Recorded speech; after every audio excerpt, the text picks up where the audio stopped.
least I hope it should be. Because that's the main problem. But whatever. I also have to make a post about it, so just a second and then I will go live. And I will go live, then I will just invite the man I'm supposed to add. If everything goes smoothly. Obviously it's another day, so another episode, like I said, of Hello Sky University. That's what it's called now. Like before it was Begum University, right now it's Hello Sky. They are in control of the project at the moment. And I guess it's the time to call the other guy out.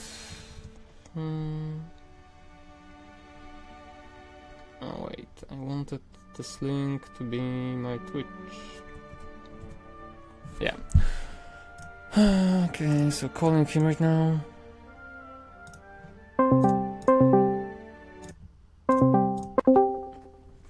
Hello?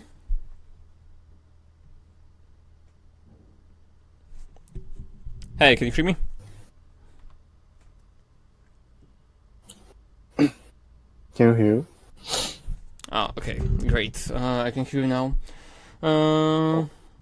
Okay, so right now I will send you invitation in the Steam to watch the game. That's what's that? But you have to enter into the Shadowverse. Like, if you are not in Shadowverse, then I cannot do that. Oh. Yeah, because it's only spectating games, so still waiting until you enter the game. So do I go to a game now? Well, first thing first, you have to open Shadowverse. Okay. Then I will enter, like the spectating, so we can see if it's working or not, because, well, some people had troubles, or they had blocked account, and, well, that's what I also send you a message.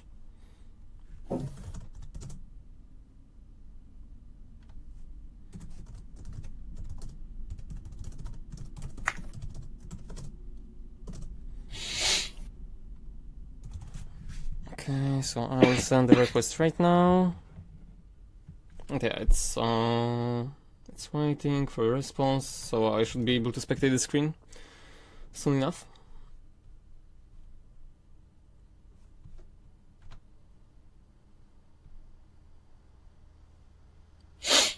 Okay, it loaded for me.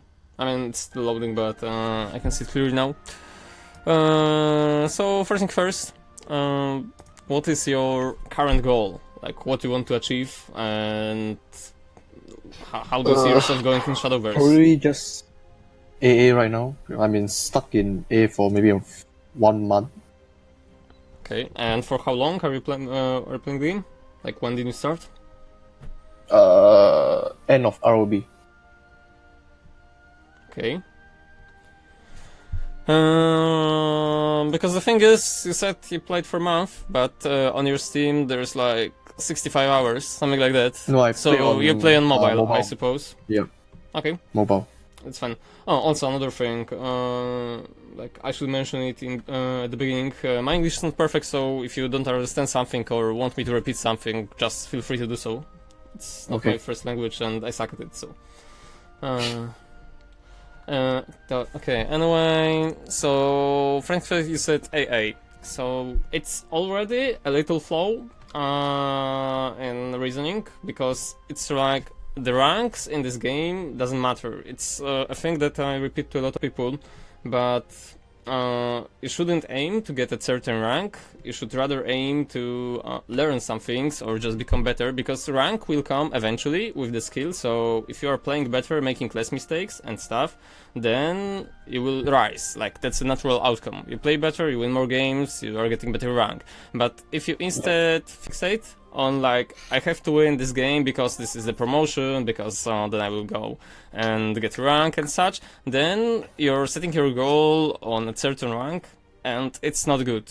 It's not good because it's not, because with some sort of luck you can also achieve a rank by just grinding games and getting lucky. with a lot of stuff that can happen. So Yep.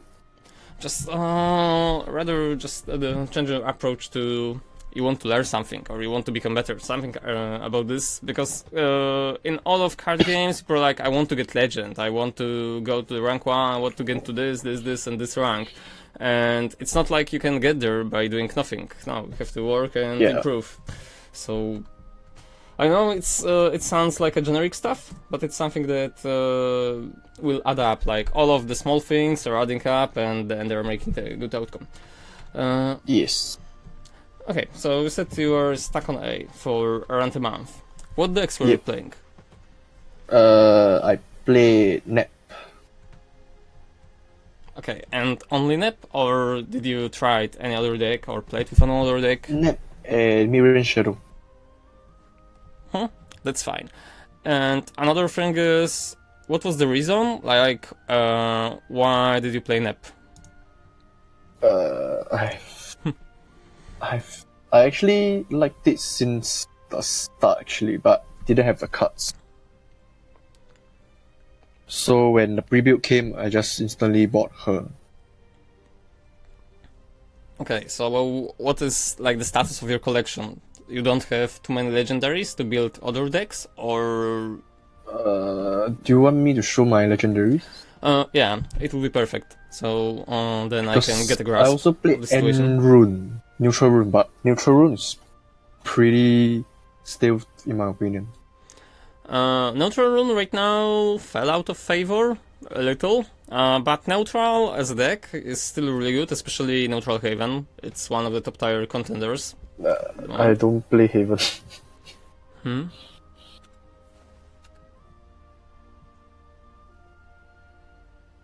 Okay, see, so you have some stuff. Page 1, you can show me page 2.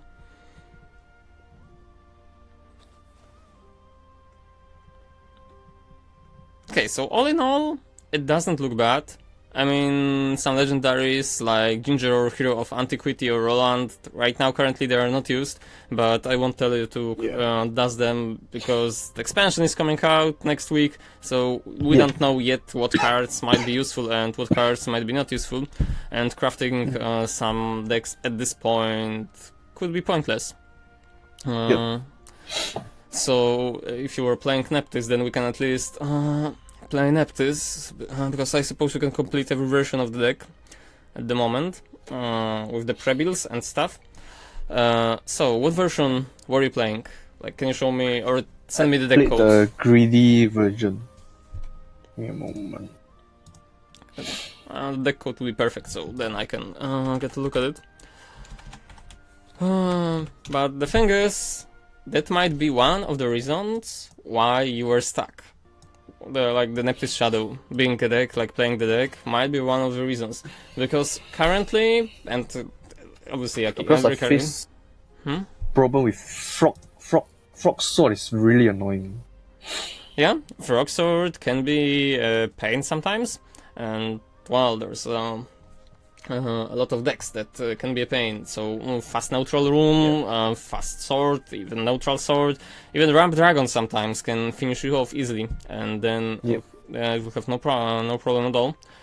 But coming back, it's more about the deck, because if you want to grind, like even if you want to achieve ranks and like discarding the mentality to get better right now, like just to grind ranks, the most reasonable outcome is to pick one of the best decks, like one of the top tier decks, and just play it. And yeah, but by just picking the best deck, you're improving your chances of doing so. So you played Neptis, and Neptis currently is not a deck that can be considered S tier. It's not a deck that can be considered tier 1. It's borderline tier 1, tier 2, tier 3. Like, it still fluctuates between the tiers depending on the week, because sometimes people will just copy paste.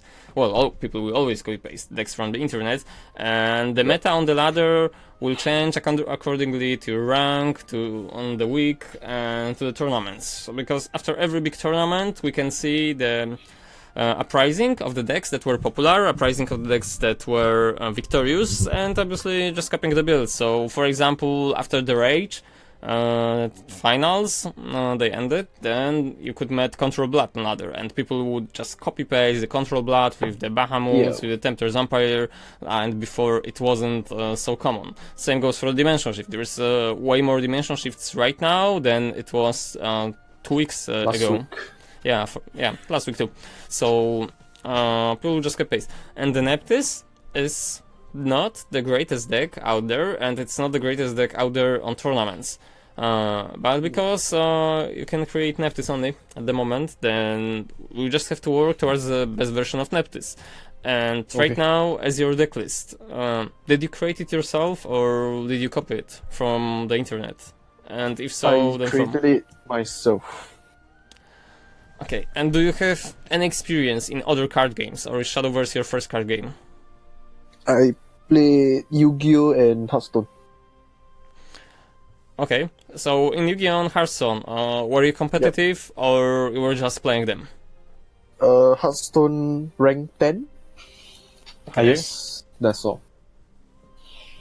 Okay, that's fine. So rank 10, well, we can hardly call it competitive. So as for tournaments and such, well, we were just playing and enjoying the game, and that's fine because a lot of people will do so, and it's acceptable. But the thing is, if you are not 100% sure, that's another advice that I recommend to like tons of people if I'm talking about. It's really hard to be a good deck builder in card games unless you know like entirety of the meta, all of the cards, and how to go with the mana curve, tech cards and such. Building your own deck is not an easy task. I mean, of course, people will meddle. They will tell you, oh, just build your own deck. I don't like to copy net decks and such. Yep. But the net decks and the people who are successful with them, they exist for a reason. Like, not every good player will be a good deck builder, but every good deck builder will be a good player, at least. Because being a good player, well, it doesn't mean you know everything. You can just copy the deck from the internet and, for example, be excellent in piloting it. While the good deck builder, he will know the entire meta, he will know why and which cards include in the deck, like what is the purpose for including the card, why this deck have this mana curve, and stuff. Yeah. So the thing is, obviously tournaments are really important in setting up the pace, but as for your deck, as you just said, it's a really greedy version, and indeed it is. And the reason for this version, it's inconsistent. Like, lack of consistency is one of the things that can kill control decks. Because control decks, if they break, if you just don't draw what you want to draw in the early game, you will just break, you will lose by aggro. Aggro dictates the metagame currently, so aggro, midrange, whatever we can call it. Decks that can create pressure, that's probably the better way to explain it. So the deck that can play creature on or turn 1, turn 2, turn 3, turn 4. You need to have an answer for it.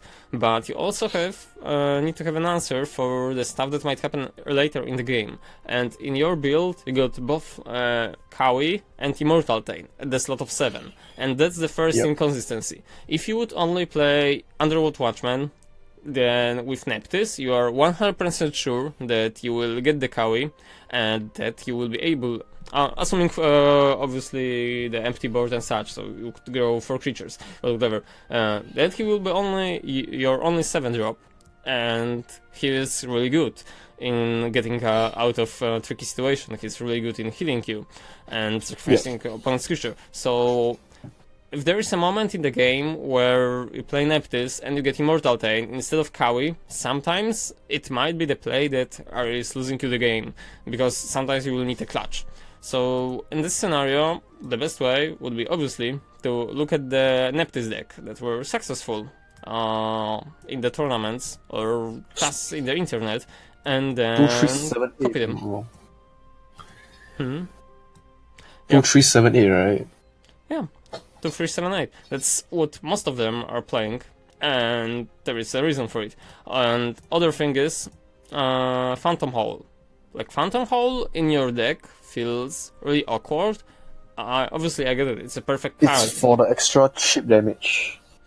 Yeah, but do you need chip damage with this deck at all? When you have I more mean, deck, I won some games with Phantom Hall before, so I think it's decent. that's true, but that's another thing that you probably cling to.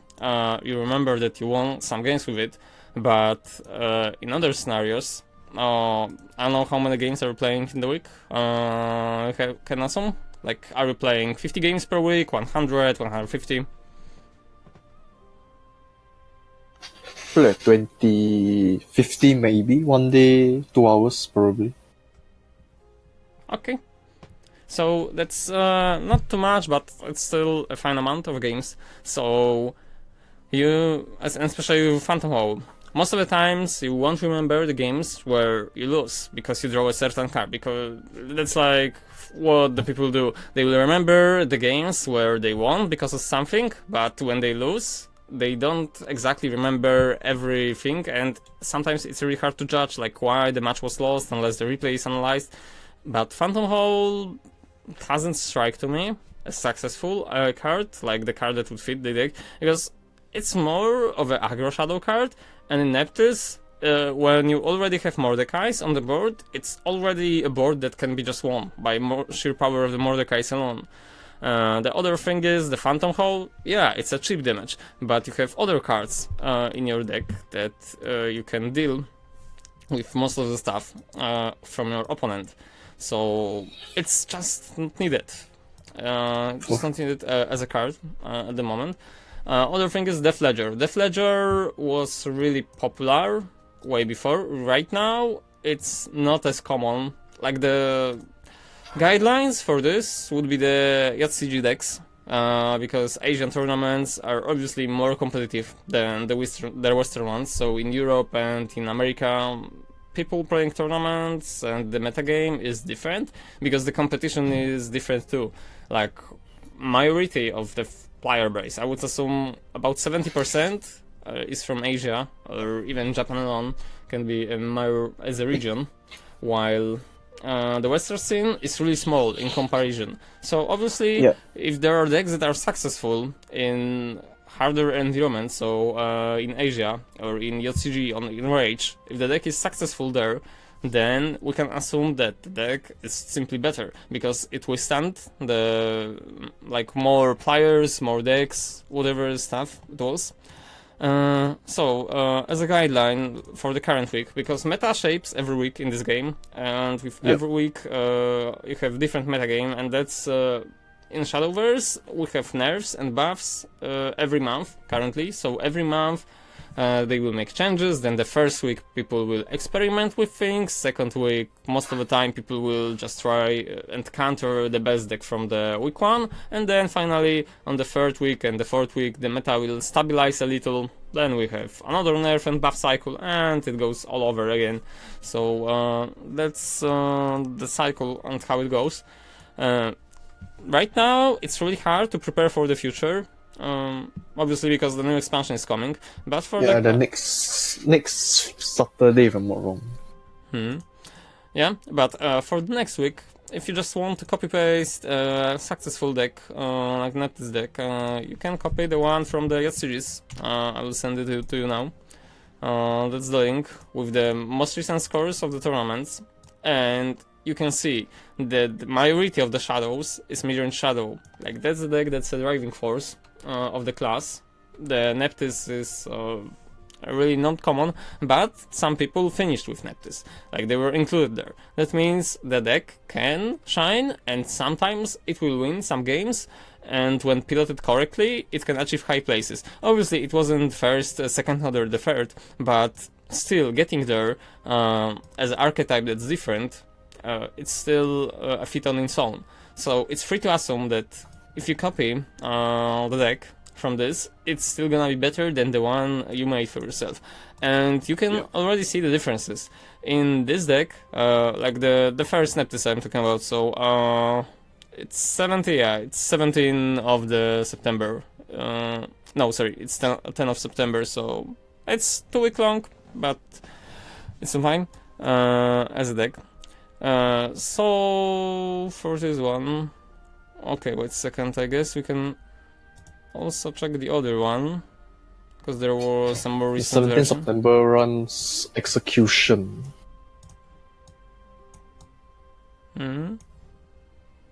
Okay, so I guess I found the more recent one, the one from 3 days ago, but it's still almost the same. Okay, that's this one. So I just sent you. That's the most recent version you can find. And obviously, yeah, there's a execution out there, and execution is tricky because it's 5 mana destroy something, and the only reason it's included there is to destroy amulets.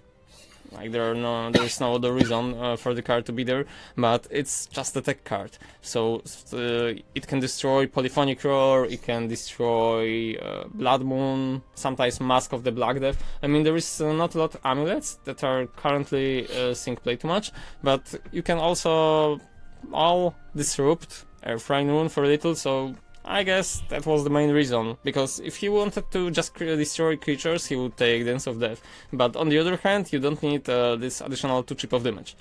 As for the build differences, you can already see that this build packs way more 2-drops as a creatures, and there is a good reason for that. In current metagame and iteration of the Shadowverse, as it is now, the player who misses the 2-drop is really behind.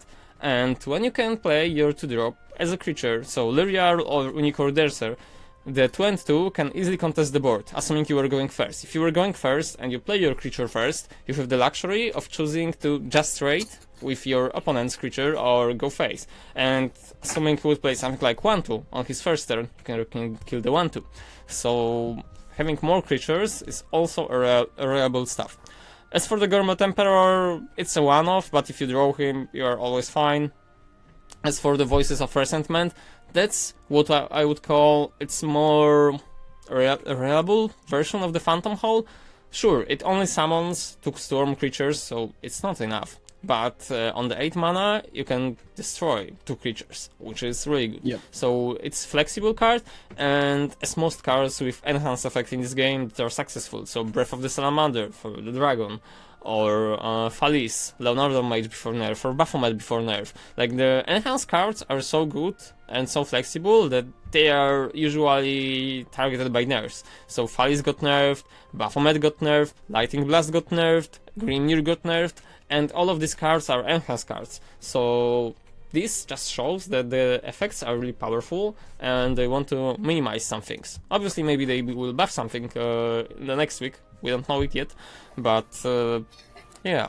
So Most probably next week nerfs are Neutral Haven nerfs. I suppose. Like, maybe they will do something to Alice, but the thing is, if they nerf neutral or either nerf aggro too hard, we might expect a lot of dimension shifts, but there is also a leeway for that, and that's thanks to the new expansion coming out. So when the new expansion comes out, then new meta will shape and such. Yeah. So coming back to the deck, obviously it's probably not the best deck in the world, because there is no such thing as the best deck right now. Like, you can get a deck to a really good level, but saying that a deck is perfect is still really hard in Shadowverse. Like, there are some card games and some builds in some games where people will just play the exact list every time and they will say, like, this is the best deck of the format. In Shadowverse, because the meta fluctuates and is so flexible, you just cannot say that any given deck is the best, and the reason for that is randomness of going second and going first. Some decks will just perform excellent when going first, and every aggro deck, I would say most of them, maybe not every, but most of them, just want to go be a player 1. If you ever watched or saw some stats, so for example Shadowlock reports, they do Reddit threads from time to time, and they translate into English. I mean, not everyone knows Japanese, so they do it. You can see that the player going first have a lot of advantage over player going 2 in win percentage, and there is a good reason for that. Even though the player number 1 have less evolution points, he's still the one that can dictate the tempo. So to win as a player number 2, you need a lot of things that allows you to make 2-for-1 trades, or cards that can remove a lot of things at once. So Fall Tempest, it can get rid of some creatures and with 1 card. Voice of Resentment, for 8 mana you can get rid of the 2 cards, and that goes on and goes on. So with this deck you can probably win a lot more games that you wouldn't win with your previous deck, because you can just see the theme, like the consistency. There is a balance between cards. You will always get Kawi. You will, on the free, there is a chance that you will get Athena of Night most of the time, because Kai'Sa, as a one-off, you'd rather draw him. And as for the 2-drop, the 2-drop is a inconsistency, but because you already got Kawis on 7, you still get one of the effects of destroying stuff. So that should be enough. And for the following week you can probably tweak some cards, like if you feel that oh, okay, Execution doesn't strike to me, so you can take for example Third Death's Breath, something like that. The deck just requires a lot of playing to judge what you want to do with it, but as for now it looks fine. So if you have no other questions about the deck, then we can go and play ladder with. Okay. So how I see things with ladder, because there is around 10-second delay on Steam. You would just have to wait for me with catch up. But at the beginning of every turn, you would just tell me what you would want to do, how do you want to attack, or why would you attack and trade, and then I will tell you if it's a good one, a bad one, or try to explain all of the possibilities that you can do and which way is the more optional.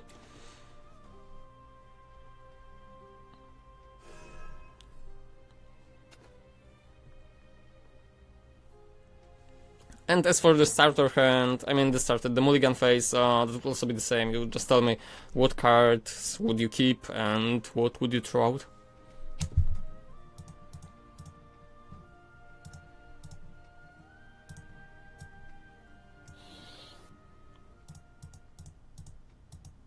I think this hand can be kept.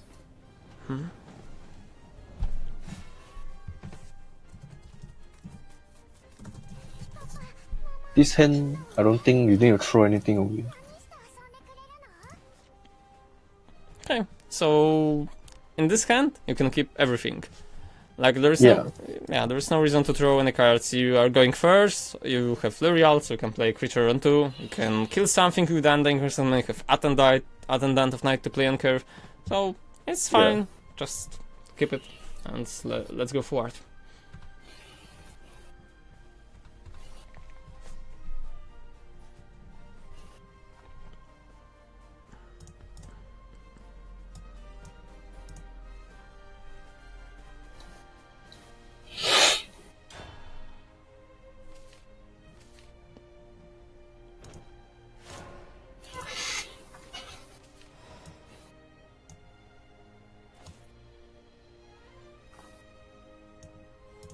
Yeah, turn 1 obviously there's nothing to do, so... Yeah. I'm thinking of playing Lyriel, so probably baiting out the removal. Yeah, Lyrial is perfectly fine, because if he does Zombie Party or any other removal on Lyrial, it's still okay for you, because then he won't apply a pressure, like he can play another creature if he gets a removal, and if he doesn't have the removal, then you can just get an easy trade. You won't lose anything. So obviously Lyrial is fine. Undying Resentment on Zombie Party is out of the question at the moment, so.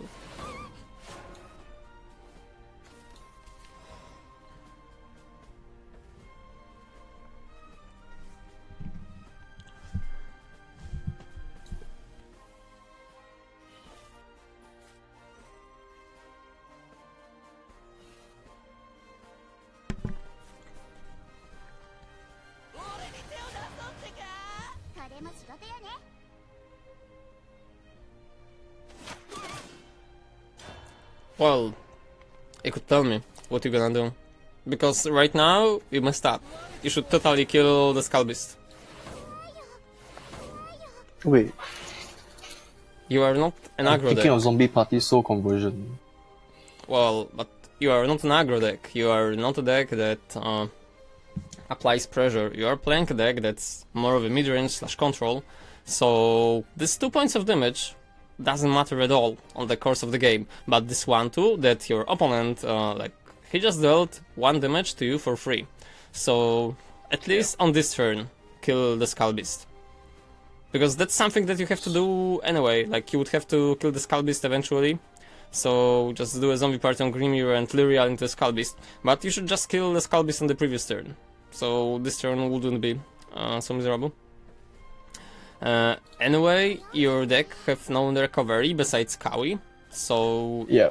Kawi is your only card that can heal you. So every point of damage you take for free, which is what happened in the previous turn, is still shifting towards end of the game. So you want to avoid it if it's possible. And Soul Conversion was a bad play. Like, why did you Soul Conversion right now? For more card draw, But, don't waste the point of evolution. but did you need it, this card draw? Like, was it needed right now? What would happen if your opponent would just play Necro Assassin right now? Then he would just destroy 2 of your creatures, and you had no leeway to do anything.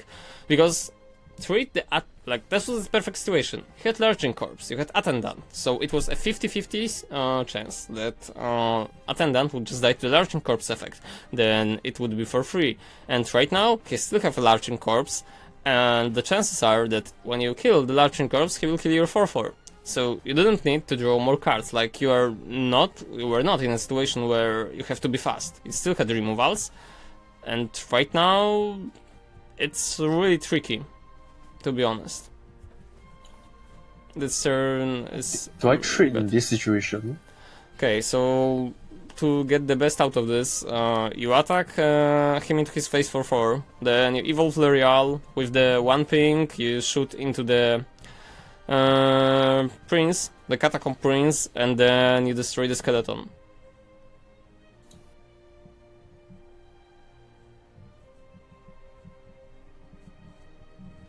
Because currently you don't want to go onto the Skull Beast.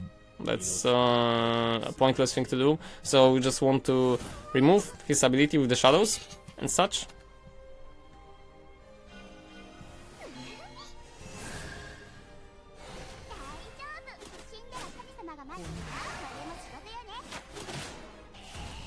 And that's it. You don't play anything. I mean, obviously, we could add up more pressure on the board and such, but because the things were like they were in the previous turn, so use Soul Conversion, it was really hard. So 4 points of damage is something that it's hard to live on, and well, you couldn't do it.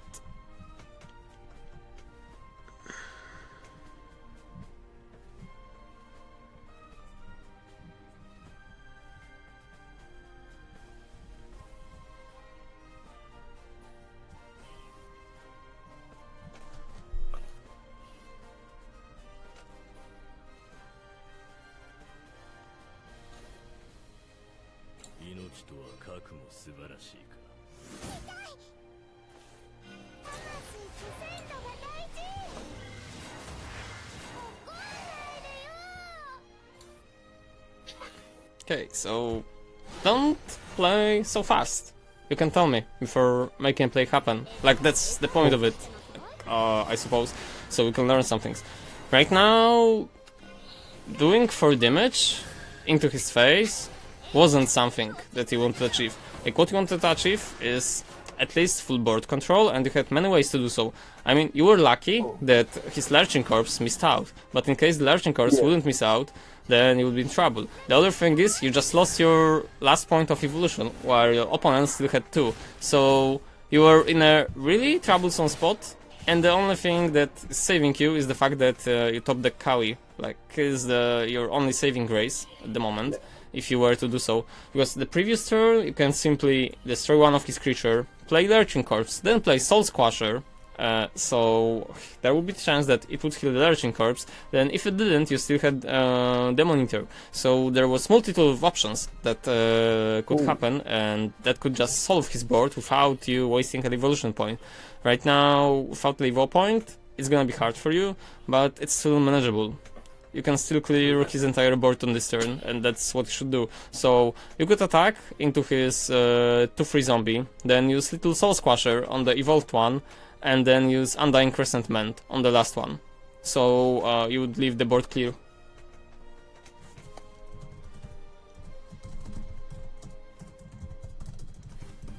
It's 2 damage.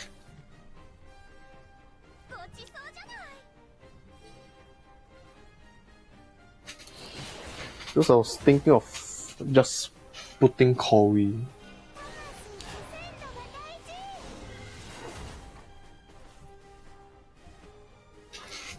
Yeah, if it's 2 damage, then it's execution time. So at least right now you're paying attention, and that's good. But all in all, you did this 2 damage. So after you pointed it out to me that it's 2 damage, you should just question the play. Like, why would he want me to do a 2 damage? Like, wouldn't it be pointless? And you still met the play. And there's the other thing. Obviously, doing things that people tell you to do in the game is fine, and some goes through life, but the best way to do is question it. Like, you have to question yourself, why would this play be good? Why would something happen? And this was the situation where you could just think for a little more, and like, why do 2 damage?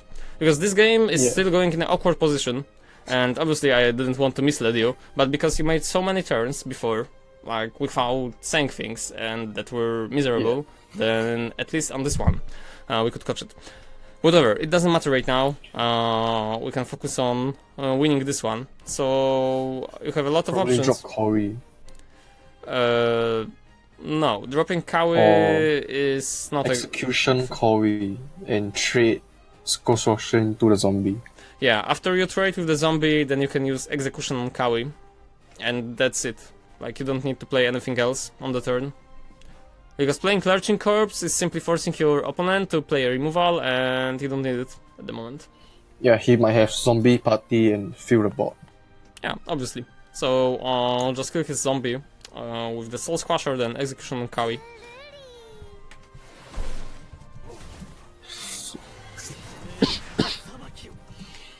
So I'm guessing I'm playing Corey Unica next.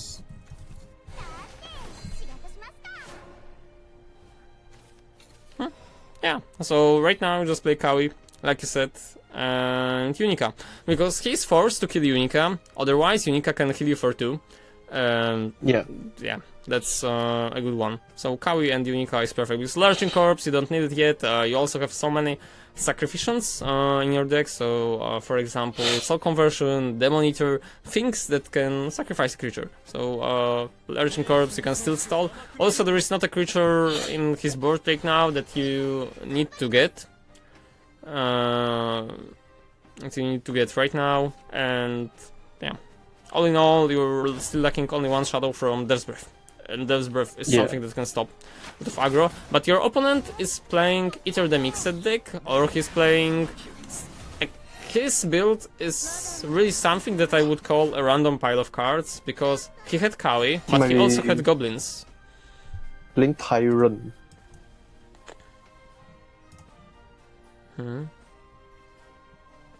I think I dropped the other Corey. And trade Unica into Skull Cradle. Okay, so honestly, there is no good reason to fixate on it. I mean, there is a lot of stuff that you can do, and you are not at the verge of dying. So at the moment, you are not afraid of dying to any stuff. So you can trade Unica into the Widow, like you are at 13 life. Even if you would play Ektar, then it's still not enough. So you can play a Death's Breath. You have 2 Death's Breath in your hand, and the ability to put 2 of them like at once with all of the shadows is not an option. But if you play a Death's Breath right now, then the zombies, if any of the zombies survive, they will still get the full effect. So you can play a Death's Breath and the Lurching Corpse instead of Kawi, because you are not dying, and your opponent cannot kill you unless the Deathly Tyrant, which is still not an option because he doesn't have enough shadows. So Death's Breath and the Lurching Corpse, and then Unica into the Cradle Widow. I hope you can make it in time.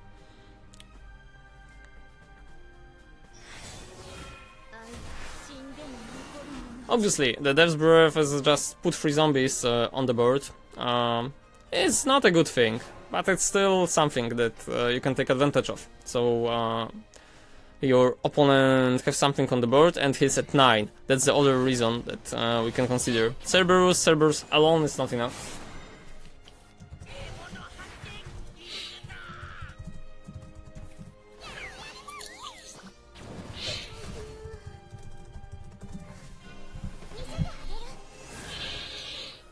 Okay, so it looks like he's trading, that's fine. Foul tempers into Koi. Or maybe Death Breath. Fall Tempest into a Koi. Because, like I said, Fall Tempest can vaporize his entire board. Like, right now, you have enough Necromancy to deal the enhanced damage. So, you would deal 3 damage to entire board, and the only card that could stop you would be a Deathly Tyrant, but because you got Kawi, the Tyrant is not an option. Yeah. Kawi will protect you, and Kawi can't be easily get ridden with. And you also finally draw on Neptis, so the chances are really high that you'll be able to win the game. Yeah.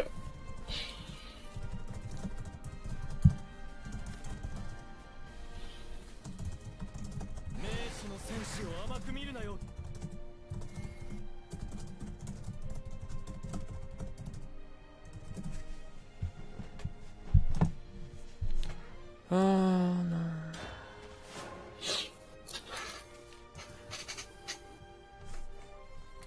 Them.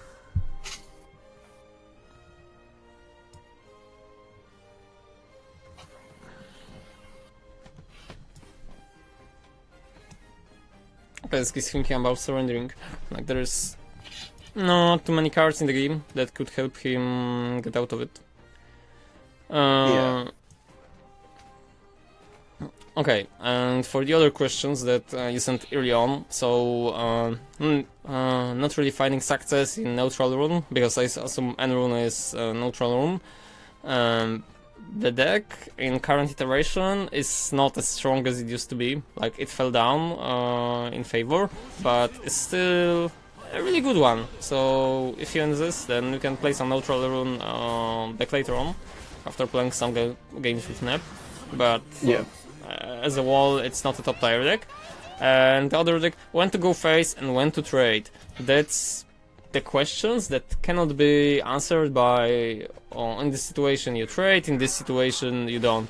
Because this game have classes. You have different classes, 7 different classes, and against every class you have a different game plan. Against every class you trade differently, and it also have to take into account that when going first and when going second, you also trade differently. So because there are so many aspects, then it's really hard to pinpoint the question in general, like when to go face, when to trade. So the better approach is to just play or just choose any deck, and then for every deck, for every aggro deck, for every situation, have a different plan. Because otherwise it's impossible to make a good generic advice, like, okay, this time go face, this time go and trade. No, it's impossible. But as a rule of thumb, you can assume in this game, and also if you played Hearthstone, then you know it. I mean, in Hearthstone you had secrets. So secrets was a thing that could happen during your opponent's turn. While in Shadowverse, the only thing that can happen in your opponent's turn, there are special effects or cards dying. So for example, Kawi. Kawi is a card that disrupts your opponent's turn. But other than that, the cards like this are not so common. So when it's your turn and you have creatures on the board, you are the one who decides how the combat goes. You are the one who decides how to trade.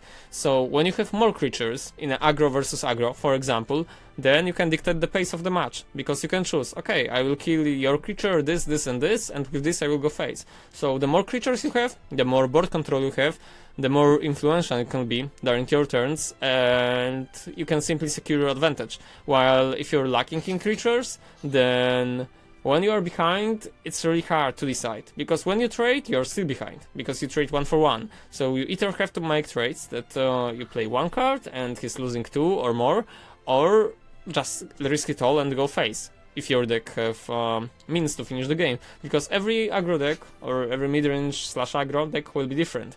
For example, Blood will finish you off with Razor Claws, with Karabos, with Storm creatures, while Neutral Haven is also an aggro deck in a sense, but this deck doesn't have too many of the Storm creatures. Obviously it have Gardas as direct damage, but it costs 6 points of mana, and it have 3 damage from the Tin Soldier, but it requires evolution, and it got Beast Call Arias, but it's either 2 damage or 4 damage from the Falcon. So every deck will have different means of finishing the game, and you have to play accordingly to what the deck presents. So yeah, it's really hard to answer the question in general. Yeah. It just requires experience, and that's what you will gain when you play a lot of games. Then with every game you will get your experience, you will amass it, and then you will be able to judge for yourself how to do things, how to trade, when to go face and such.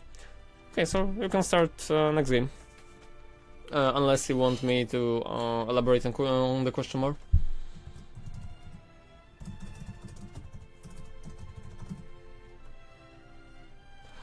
Obviously, if you have any new questions that might appear during this play, just feel free to ask them on this one.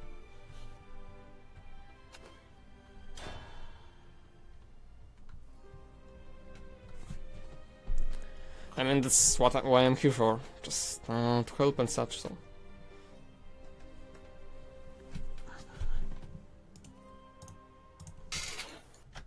I throw everything here.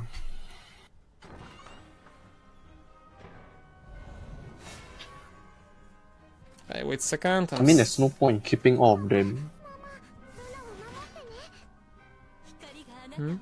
Yeah, that's true. You throw everything out. I mean, you're playing versus Haven, so we can safely assume that's a neutral one.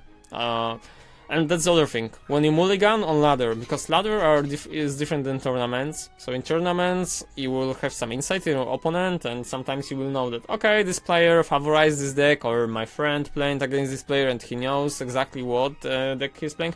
But in ladder, you just cannot know what archetype your opponent is playing, so you don't know if it's Aegis, if it's neutral. Obviously, one can say that it might be Aegis because he got his Aegis sleeves, so he got the premium deck. On the other hand, it might be Neutral Haven, because Neutral Haven is the most common one. So, as far as logic goes, it's the best to mulligan according to what the archetype of the deck is most dominant right now and what's the most common. Neutral Haven. Yeah, Neutral Haven. And most of the time, it's just also a good thing to do, because even if you mulligan into a different archetype, the chances are the most dominant archetype is either an aggro one or the one that still applies pressure to you, because you are not afraid of decks that are not creating pressure on you. Like, you have tools to answer it, so pressure is not problematic for you as a Neptis deck. So if you are able to deal with his early game, then the late game is still yours, because Mordecai's are really hard to remove.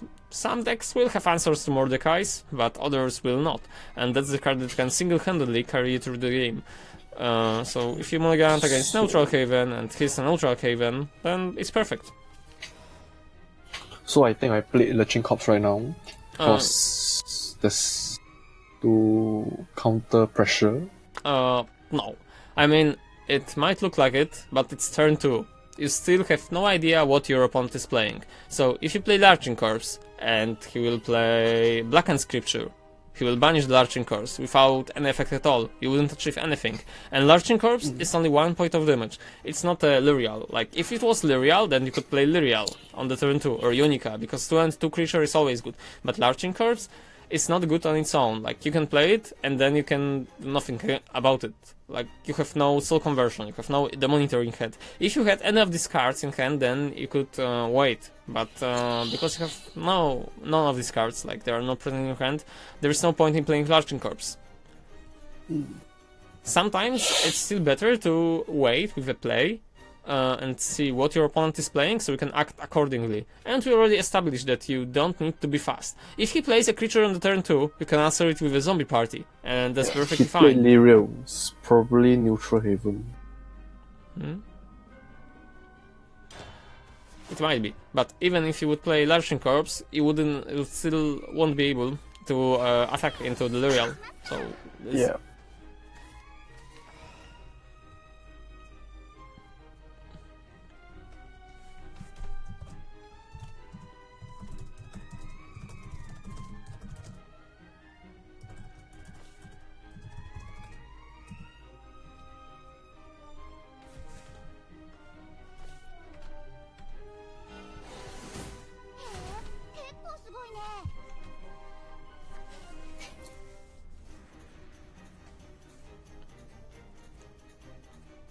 Things right now are looking fine, as long as he doesn't apply too much of a pressure. Yeah, he dropped Kaiser. So I'm thinking right now, just drop the logic. Yeah, right now you can drop a Lurching Corpse, obviously if he plays Carrot, get lucky with a Carrot and whatsoever, then it's bad. But you have no cards to play for the next turn, like you have no 5 mana card, Fall Tempest is out of the question for 1, it's not gonna do much.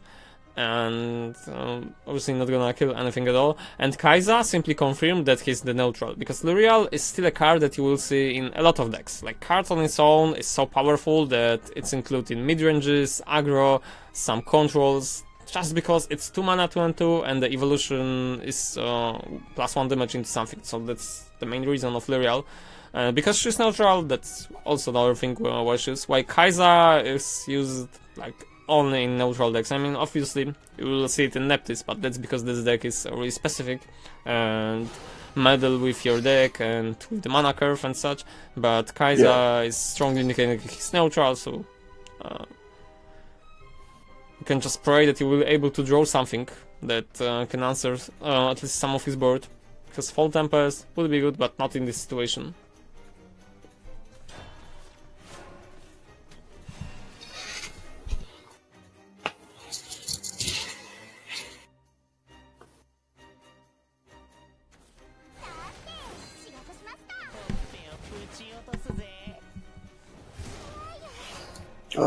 Evolve Skull Scorcher and train to Lyrium. I think that's the most optimal play. Yeah, I guess so. I mean, it's still not fine, but you have nothing else to do. And also, you can drop one of the Fall Tempest right now, because it's gonna be easier on you. So when he decides to trade in the Lurching Corpse, then his creature is gonna die. The other thing with the Fall Tempest, it will generate 1 shadow. You already have Fall Tempest, you already go Death's Breath. Your turn 6 is probably gonna be either something you draw or the Death's Breath. And your turn 7 is gonna be Kawi, your turn 8 is definitely gonna be Neptis. So if you drop the Fall Tempest right now, you'll just fulfill some Shadow count, and once again it will just make it easier for the Lurching Corpse. Also, your opponent is, no, I don't know, why he did like this, like he can simply evolve Kai'Sa and go into your face. He didn't go about it, so you have the luxury of not getting enough damage, so yeah, just do the turn, because otherwise you will not make in time. Like I said, Soul Squasher, evolve, and kill the real, that's fine. Oh, ran out of time. Yeah, that's why I told before, like, to do the Soul Squasher and the Fall Tempest, because later on I was just elaborating on play, so when we already said that the play have to be made, then just do it. Because then we have all time of the world, like the entire turn, to the explanation part. Like, I can explain why the play is good and such, but you can do it before we finish doing things, like before I finish talking, so yeah, it's unfortunate that you run out of time. But just for the next move, just remember, like, when I already say to you what you have to do, or we agree to a play, then do it, and then we can wait with the explanation. Because that's the most common, like, that's the most logical reason to not run out of time. Just to do the plays and then explain it. So we want to avoid it, but it shouldn't be a problem. Right? Because your opponent didn't apply pressure on the previous turn, it's very unlikely that he will be able to do it now. Well, had you killed Luriel, that would be other thing. So he could trade and then develop something new on the board, but the situation is not so gruesome. He played 2 Eagle Man. And he just lost 1 goblin for free. Yeah. So I'm thinking lurching into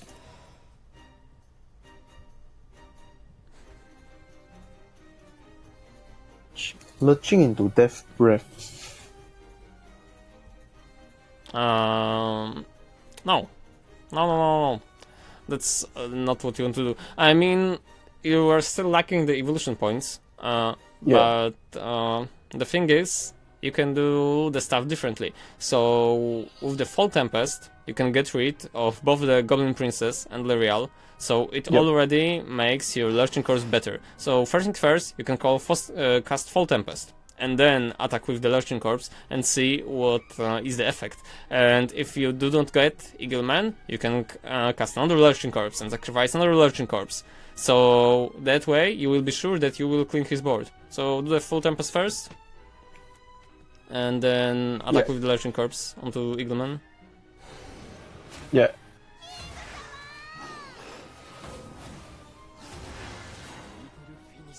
Okay, so you can cast another Lurching Corpse, but do not evolve him. Just cast Corpse and finish there. Because if it would get a Goblin or the other Eagleman, then you would be able to attack with the evolved Lurching Corpse. Right now, we are... I mean, you know what I mean. It will be able to get rid of the entire board. Right now, because you got kinda lucky, unlucky. Let's call it lucky, unlucky, because if you would hit the Goblin, then it still would be fine in the end. But it was just the worst outcome. Whatever, stuff like this happens and you're still not under pressure. Like previous turn, he messed up some trades, he didn't do face damage, so once again, you have some leeway. And because you are able to do Kawi into Neptus, which will summon Kawi if you have empty board, then the chances are, if he doesn't apply too much of a pressure, he's still got 6 cards, chances are you will still be able to get out of this game.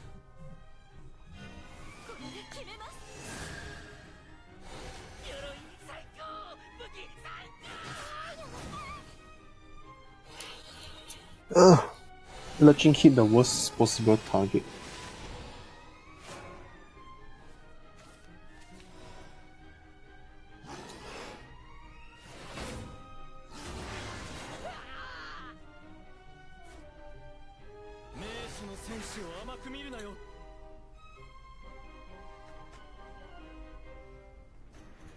Yeah, if you think about evolving, then do it. No, I'm not evolving it. Why? You want to evolve him. You passed the turn. So I told you, you should evolve him. You should evolve him and get rid of something on the board. Because that means that you would already get rid of one of the targets, and right now he was able to just do this trade. Which is pointless. Like, if you had evolved Kawi into Eagleman, for example, you would either force him to do use his evolution point, or to just trade, and it would still get rid of the biggest creature that was on the board. I mean, right now you would still probably be forced to use the Evo point, but the things are a little bit different. Yeah.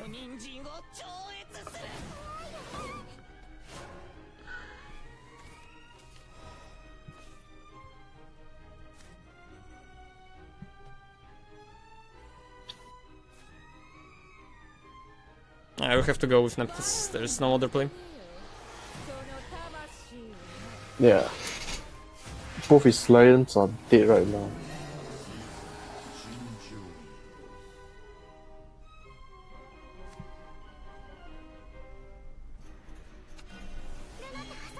Okay, so that's fine, and he's also with only 2 cards left in hand.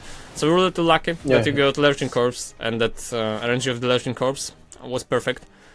So we still should be able to win this one, unless he kills you right now with Garuda, which is also a possibility. Yeah.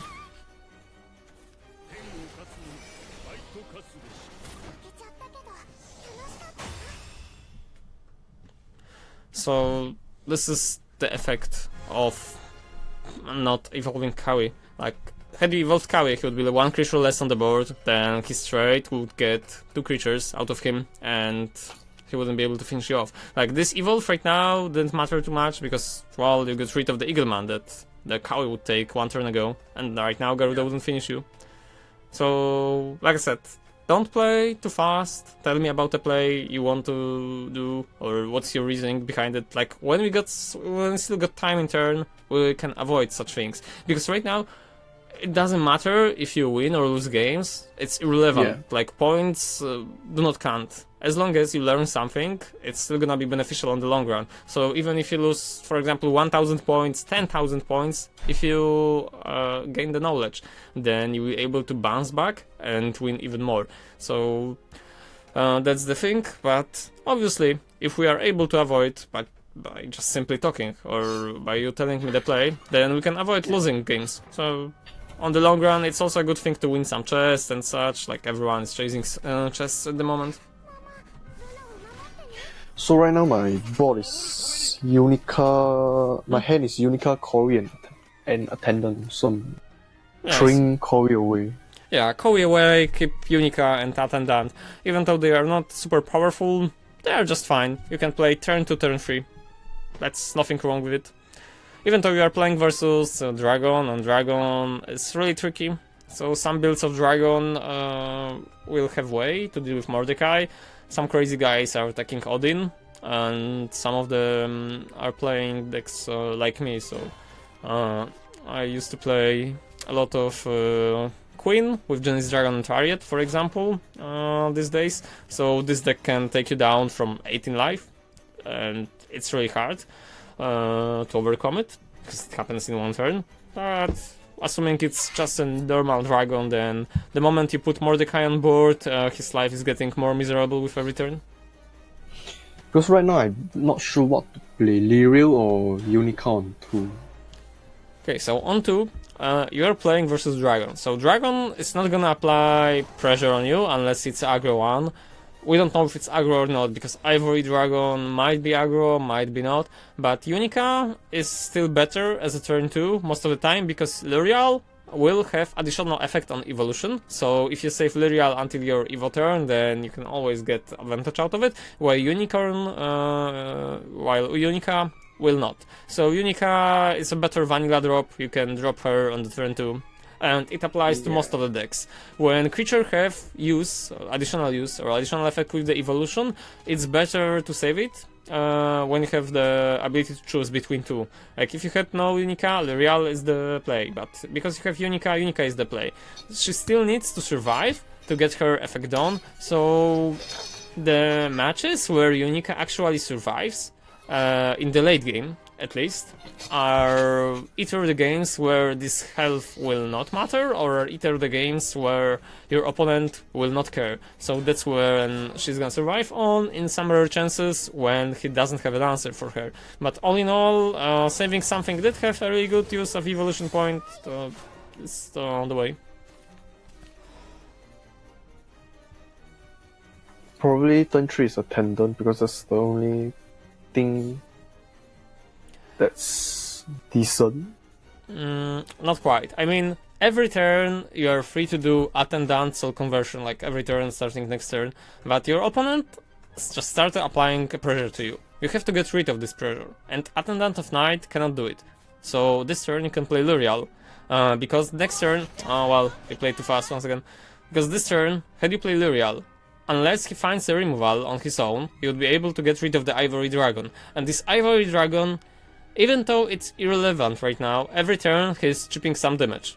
And by playing Attendant, you just extended the ability for him to chip some damage, while you playing Attendant doesn't amount to anything. Because even if you do the Soul Conversion the next turn, you are still not able to attack with the Leech, because you cannot evolve on the next turn. It's turn 4, and you are going first, so you cannot evolve. So this Ivory Dragon will deal 1 damage, then it will deal 1 damage once again. You don't want to waste Zombie Party onto the Ivory Dragon, that's pointless. Like, that's a really good spell that can have its use later on in the game. While had you play Lyriel, then you would be able to attack into it on the next turn. And if he used removal on Lyriel, that would be even more perfect. Because if he uses removal on your stuff early game, then he will lack some removal on the late game. Then, so Attendant is not doing anything. Also considering what cards are commonly playing the dragon. Most of the dragons have Sibyl of the Waterworm. Most of the dragons have Draconic Fervors. So even if you deal 1 damage, 2 damage, 3 damage, even 4 with that and out of night, he will simply mitigate it by playing 1 card, while your only heal are Unica and Kawi. So your ability to mitigate damage is limited, while his is not. Especially because right now he's just presenting that he's trying to apply aggro to you by playing Quantus, and your 1-1 cannot even attack into it. That's a pity.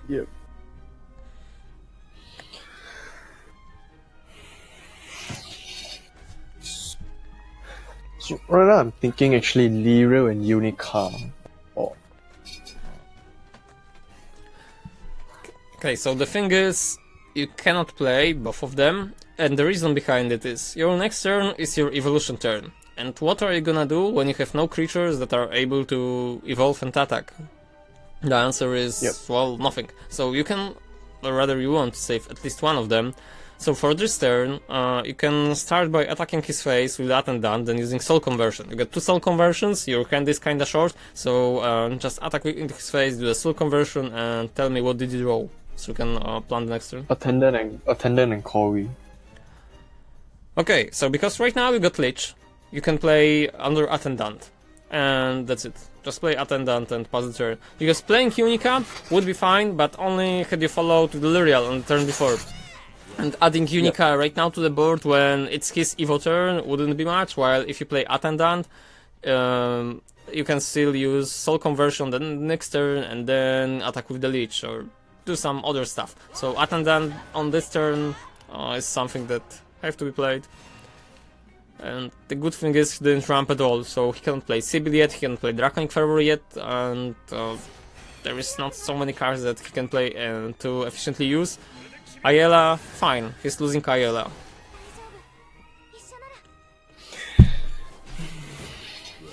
I'm thinking of soul conversioning again into Lyrio, Trade, and Zombie Party.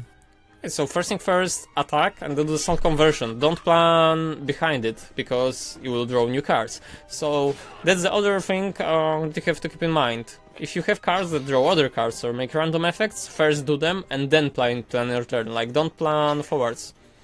So I draw Undying Resentment and Death Breath. Okay. So you can simply do a Lyrial, Evolve Lyrial, like you said, and get rid of one of the target.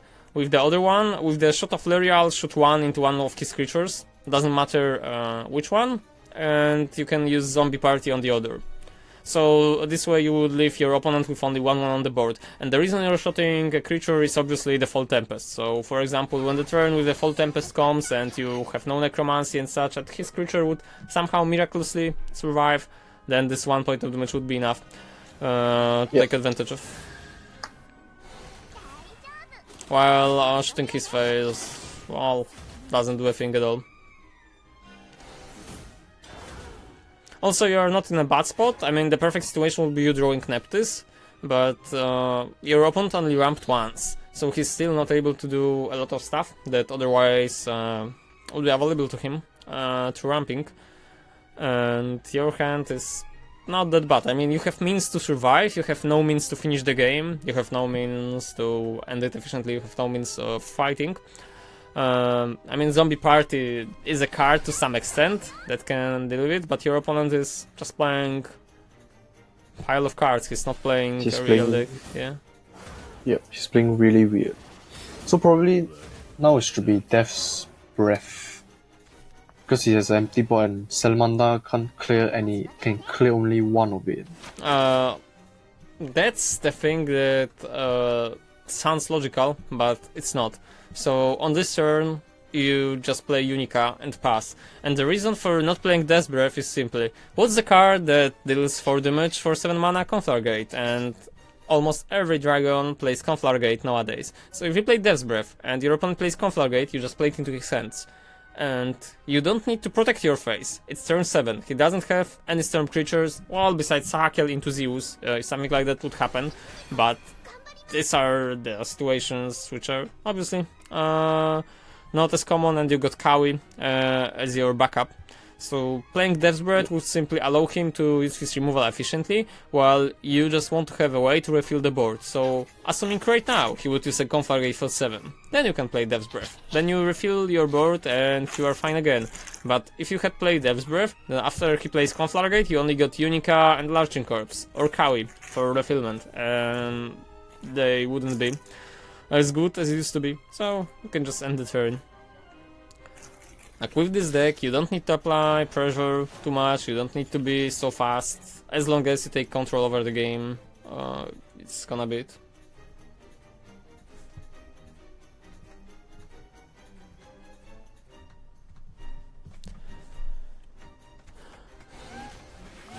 But, well, like I said, he's playing bunch of cards. He's playing, not only he's playing bunch of random cards, but also his plays are random. Yeah, so right now, probably Zombie Party the Elder Tortoise and trade Unica into Dragon Rider. Yeah, you can trade Unica into one of them and then Zombie Party onto the other one. That's perfectly fine. So by random plays, I mean he had Tortoise in his hand, and he didn't use Evolution the previous turn on the Storm one to just prevent him from dying, whatever. And the other good things about the Zombie Party is the fact that it produces zombie. And the zombies obviously will be affected by the Death's Breath. So right now, more zombies survive, the better Death's Breath will be.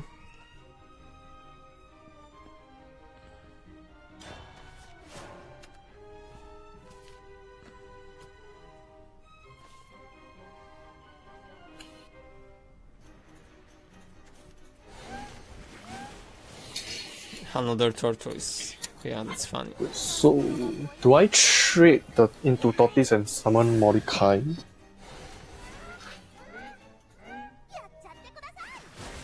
Okay, 1 second. No, you just summon Mordecai and use Trade your the zombies. No, use your Evo point on Mordecai and deal 4 damage into his face. Like, the reason right now for not trading the zombies, once again, is the same. More zombies survives, the better Death's Breath is gonna be. Mordecai is still gonna reappear, like, he's gonna be resurrected after he dies. Yep. So it's fine. You don't care about the Evo point behind this point, because you got Kawi, into Kawi with Larkin Corpse. You already got things that can protect your face, you already got things that can destroy things out of your opponent. So using this evolution point to your advantage is a thing that you could do right now. I mean, obviously he got 2 free evolution points thanks to Tortoise, but he didn't take advantage out of it. He's still left with the 2 Evo points, and dying with unused Evo points at the turn at the turn 9 is something that means something went wrong, and something went wrong to him. He didn't use his evolution point when he was able to. On the Storm Rider, on the previous turn, something. So the traits will be different, the plays will be different, the games will be different. That's all it is to it. So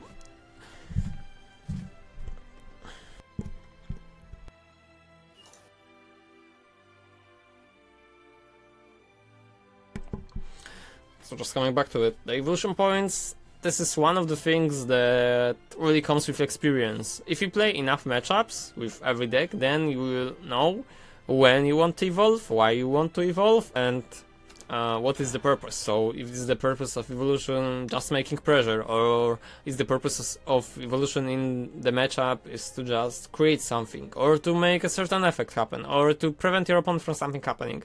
There is a lot of things that you can use evolution for. It's one of the most flexible abilities in the game, because every class and every creature have access to evolution, and learning to use it efficiently is something that will come eventually. So I actually throw Neptives away from my hand because I have Neptives, Zombie Party, and Soul Squasher. So probably Neptives thrown away. Yeah, you can throw Neptives away. I mean, you're going first, so it's fine, but we don't know if you will survive till the turn 8. So it's better to not gamble on surviving to turn 8. It's better to just actually surviving till the turn 8 and then drawing Neptives. She will just still as a dead card in your hand for a lot of turns. So for 7 turns you wouldn't be able to cast her, and that's basically it. Just want to survive through the early game, probably have a neutral haven, and then finish him off. Yeah.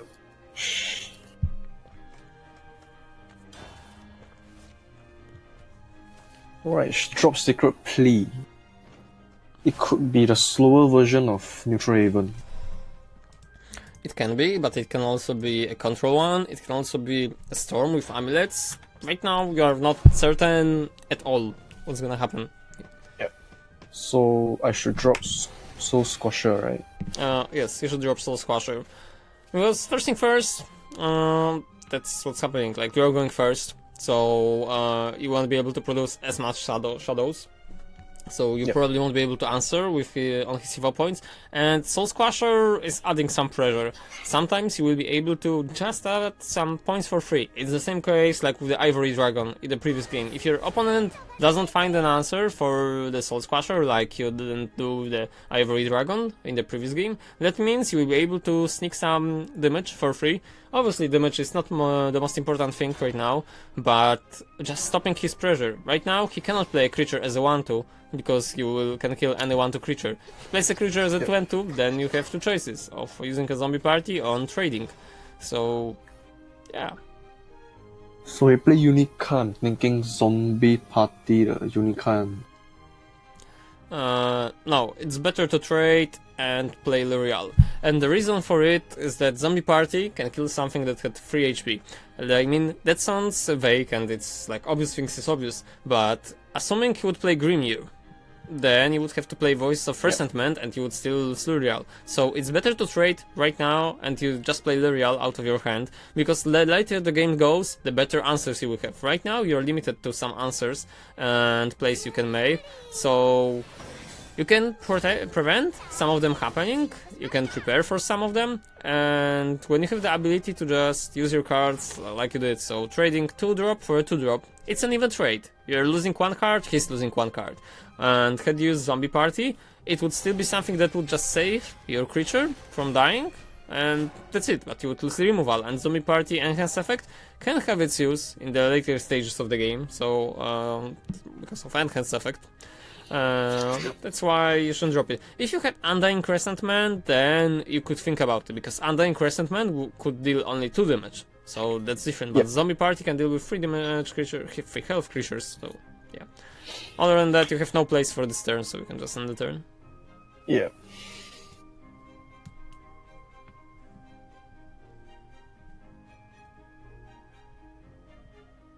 Okay, she's Seraph. And how do you know for sure?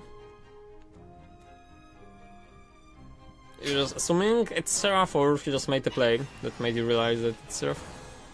Yeah, it's Seraph.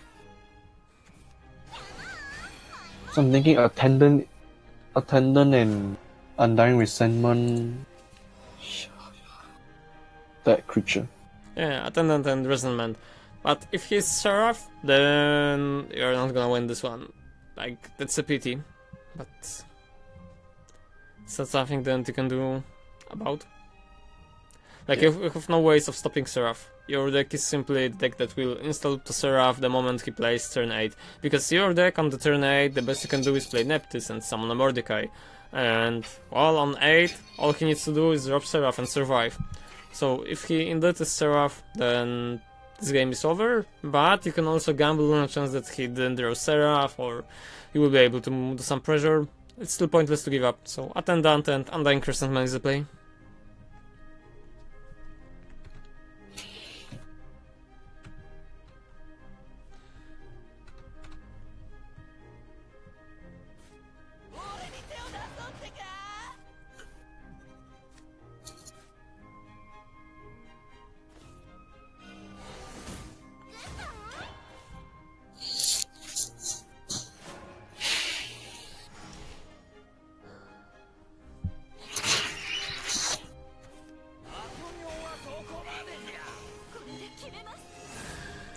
I'm thinking Execution, the card girl.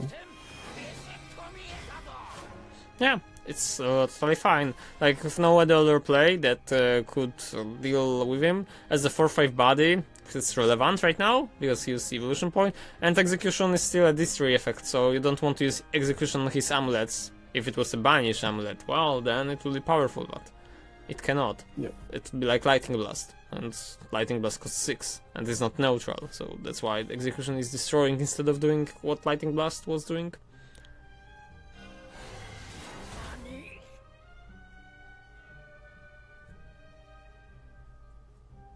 But yeah, you like pressure, and it's something that's inherited into the deck, so Neptis, Shadow as a whole, it can add pressure, but different pressure than damage one. You can add a pressure with the board control versus aggro decks, versus mid-range decks, versus some control decks that doesn't rely on the Seraph, but you have no interaction versus Seraph. It's a card that you simply cannot do anything at all against it. So. Yep. So now right now, Zombie Party Unica, that's all. Yeah, Zombie Party, Unica, that's the entire turn. I mean, there still might be a miracle, so assuming he do not find an answer for Zombie Party, and then he do not find the Seraph, then you have some chances of victory. I mean, I'm not denying that it's still possible, but it's really hard. Dark John, Themis Decree, Ancient Lion Spirit, there is so many cards that can deal with your board. Like, that's only 22 zombies and he's still at 20 life. And you are not a deck that's used to deal a lot of damage. So no, the best play is actually Mordecai. Yeah, just play Mordecai, that's all. Yep.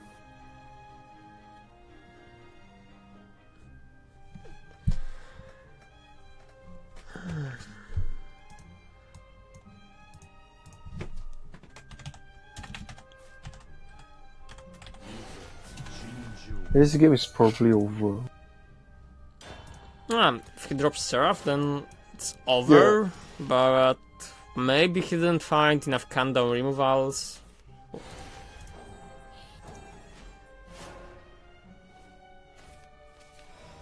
I mean, that's the only thing that you can gamble on. Well, I don't even know if you can gamble it, but whatever.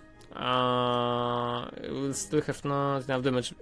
Even if you attack with the Mordecai, deal 7, he's still at 14, and the next turn you are not able to deal 13 damage.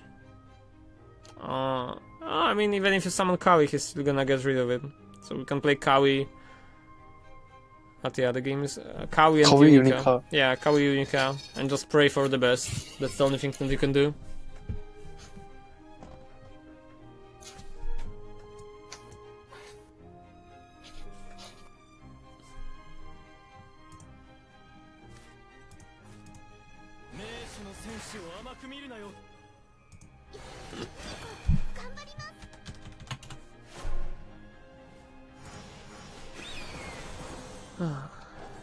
That's all. Yeah.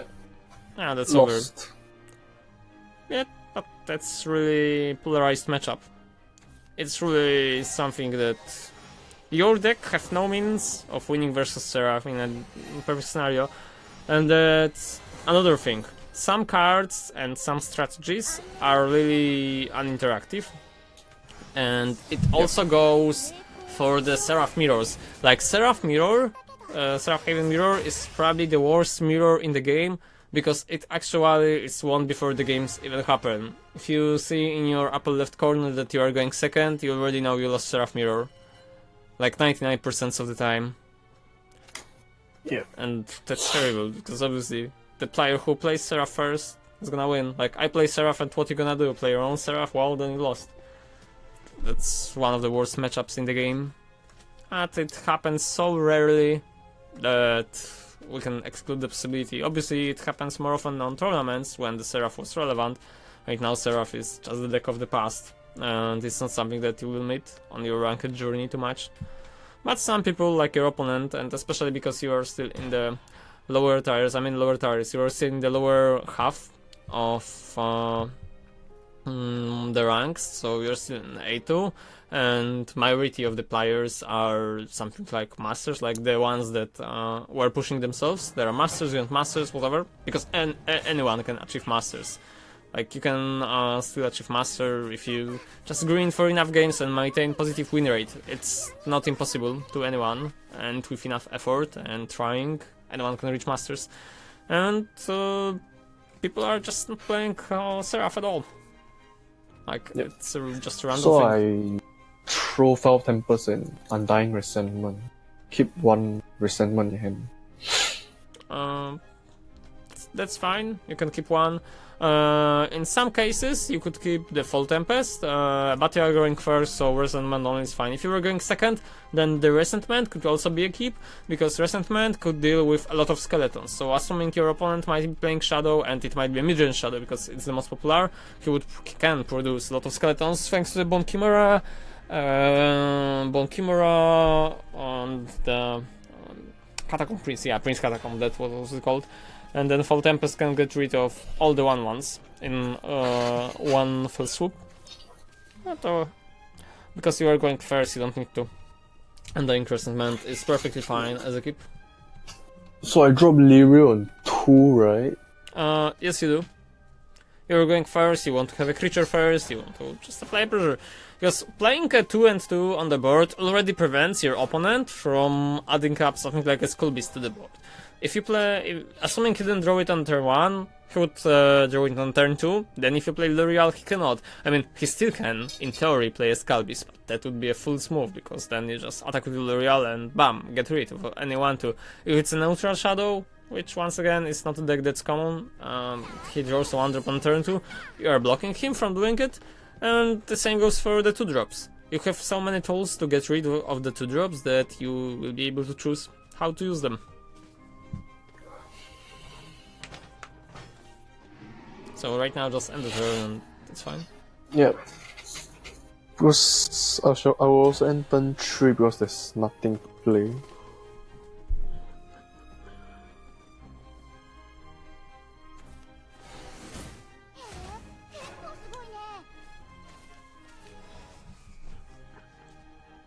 Okay, so your turn 3 is actually just press the end turn, you have nothing you can do. That's fine. I mean, if your opponent is so not next applying turn pressure on you... He played Lurching, so I'm thinking Undying Resentment on the Lurching and end turn. Yeah, do the Undying Resentment. The reason is, first thing first, you have no creatures on the board, so there is no negative effect. The other thing is, he won't be able to sacrifice it to draw cards. So if he didn't do the Soul Conversion, maybe have Demonitor in his hand, maybe he's this kind of Shadow. And if you play Undying Resentment, he just cannot do it. So you're also preventing him some possibilities. It's perfectly fine. Yeah. All you need to do is survive, and you already got the turn 6, turn 7, turn 8 if you really want to.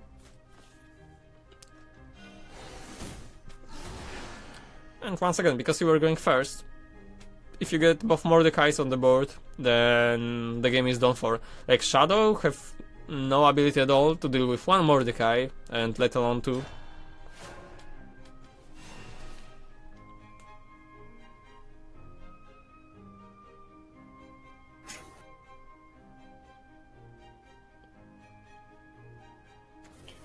So do I skip my turn 5 or do I zombie party it?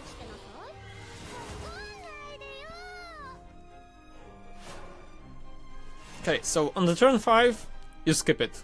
There is no reason for you to use a zombie party on the creature that's 1/2. It doesn't add up. It's just 1 damage, right? Yeah, it's 1 damage. Even if you would evolve it, it's still 3 damage. You got Kawi, you got Neptis, which will get Kawi. You got Death's Breath. So even the Death's Breath without words, like, fine, it's still 3 6/6 zombies, 3 2/2 zombies, and you can evolve one of them. And then with the zombie party, you can summon zombies once again. Like, you were not under the pressure, you are still not under the pressure unless your opponent decides to evolve. The Monitor, he didn't. That's a mistake on his part. Yep. So Death Breath straight into sub and turn. Yeah, Death's Breath, then evolve, and you can kill the Cerberus. Yep, the end turn. Yep, and yeah, because, well, you will have nothing to do. Like, no mana and no attacks after you do this. So you safely survived, your opponent didn't do any pressure to you, the game is probably over at this point. I mean, obviously it's hard to assume that it's over until it's over, but from the board state and the cards that you have in board, we can just make an assumption that it's not gonna go downhill from there.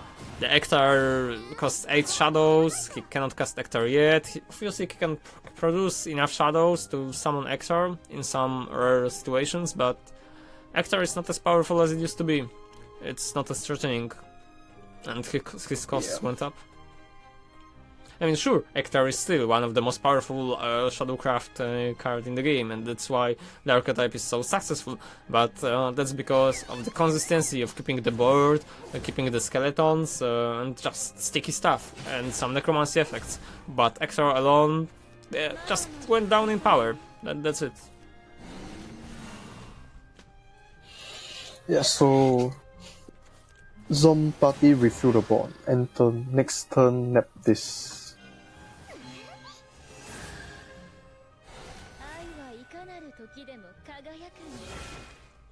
Yeah, that's perfectly fine.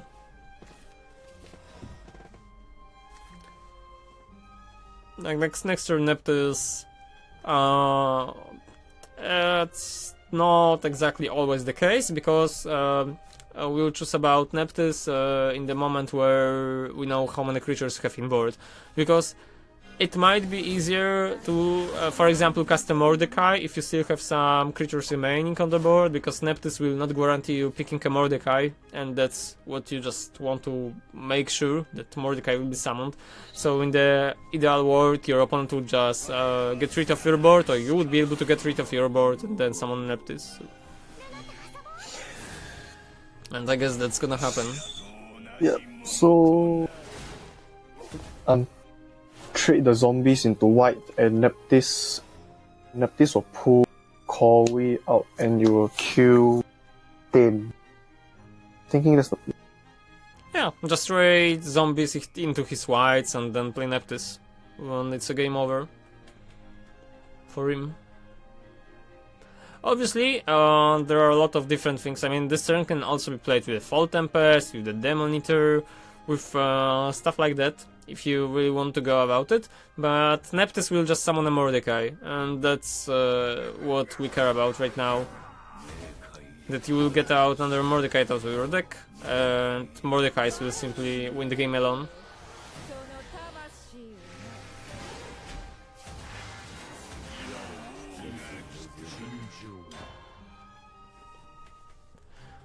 And the game is over.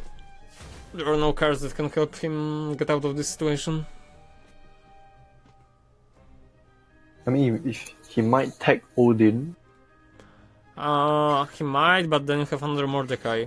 You don't care about Odin too much.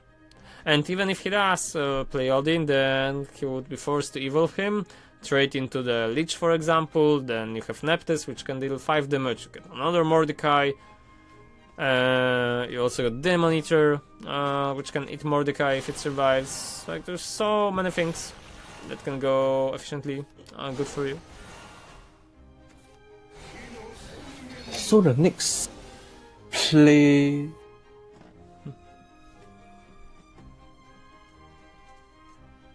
I'm thinking Foul Tempest. First things into first. Lyria. No, you don't need to go that hard about it. I mean, you can attack with the Mordecai into the Void, because Mordecai is gonna be resurrected after all. Yep. So that's the first thing. The other thing is, you don't need to, like, you don't have to use the Fall Tempest right now, like, you are not forced to. You can simply attack 9 into his face and play another Mordecai, because even if he would play Ektar, he still lacks damage, he still cannot kill you. So Yeah. you can just add up a pressure to the board, and that's it, that's gonna be enough. He cannot... Huh? Yeah, go ahead. If I Foul Tempest, it would be 4 skeletons on board.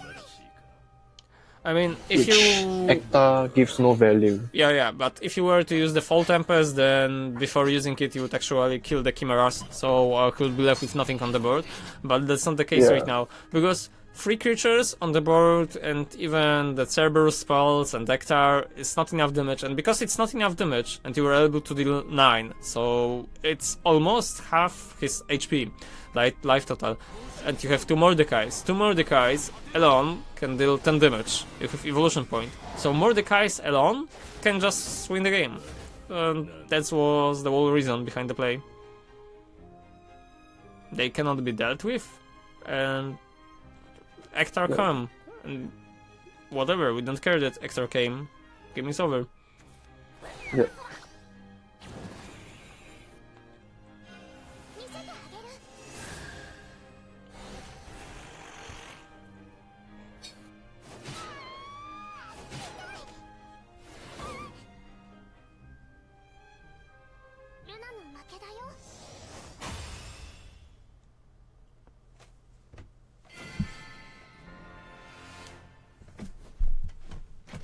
Oh, you got a chest.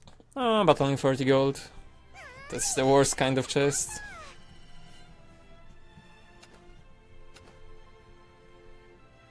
But still, getting free money is fine. Yeah. Do you have sleeves and emblem already? Or still Nope. hunting for them? Okay. I've actually lost the purple chest 3 times. Oh. But the purple one doesn't give you emblem and sleeves. It's the orange one. Oh.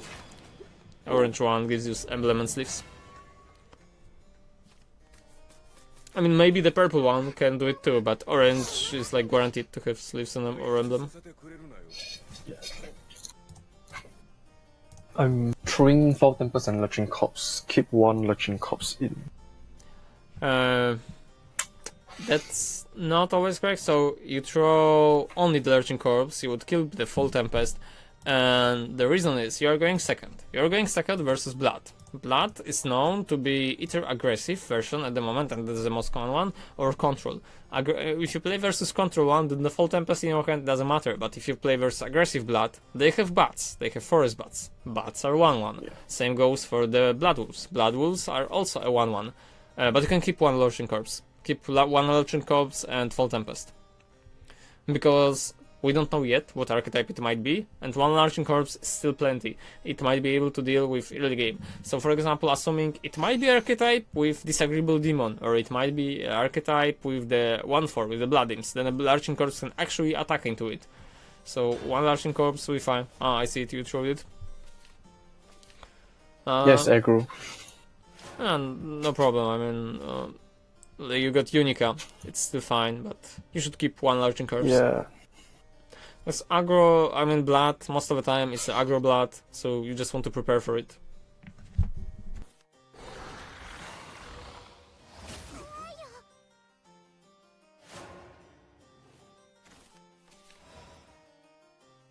Actually, I played Unica since Unica is a soft wall.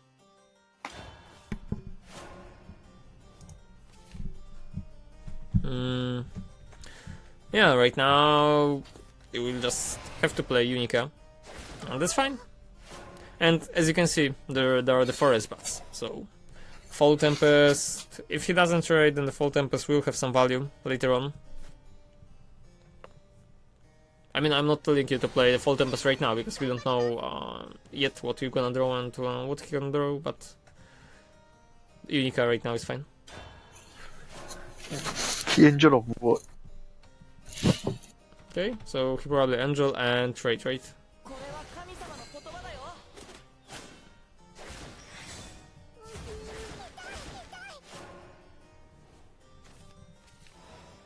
Think Zombie Party Anthem. No, Undying Anthem. No. Like, this is really tricky, but on this turn you play Attendant of Night.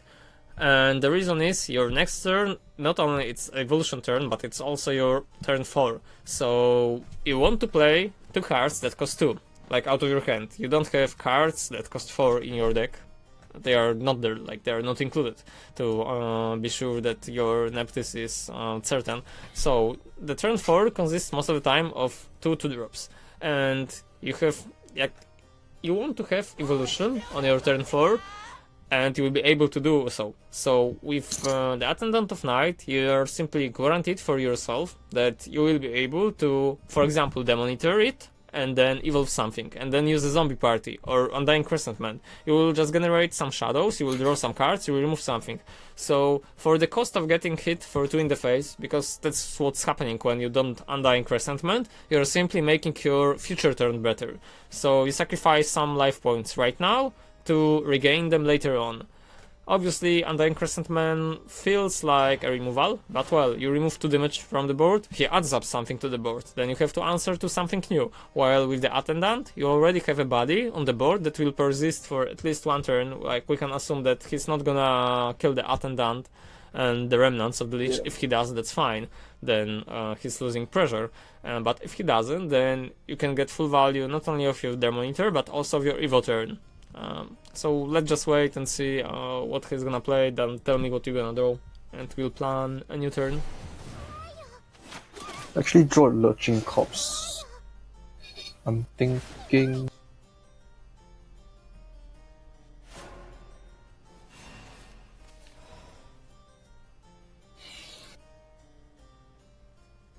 Lurching corpse into Demon Eater, Evo, and trade what's remaining.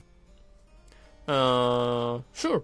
If you got Lurching Corpse, it's tempting to use it, but you just have to consider future turns, because if you use Demon Eater and Evolution Point and removal, so a zombie party, then you are getting rid of 2 creatures. If you use Lurching Corpse and Demon Eater and Evolution, you are still getting rid of 2 creatures at the same time. So it's better to use a Demon Eater on the Attendant, because this will produce a 4/4 body on the board that will stay there. So use a Demon Eater on the Attendant, and let's see what you're gonna draw. Then, then tell me. 2 naps. Okay, so just evolve the Demon Eater and kill a 2 and 2, or kill 1, 2, and with Zombie Party kill a 2 and 2. So I hope you can make it in time. Yeah. Okay, great. So this way, like I said, with Lurching Corpse you will get rid of 2 creatures, but you are doing the same thing with the Evo and Zombie Party, and because you have 2 Zombie Parties in your hand, you got Undying Resentment, like, you got a lot of stuff. With this play, you're left with the 4/4 body, and because your opponent used the Demonic Strike on the previous turn, we can safely assume that he got the means to finish up the game. Like, he's trying to burn you fast, he's trying to get to your life fast. You have nothing that can protect you. You have nothing that can protect your face, so you can protect your face with Kawi. And if he does play a Imp, for example, Lancing one, then you're drop dead.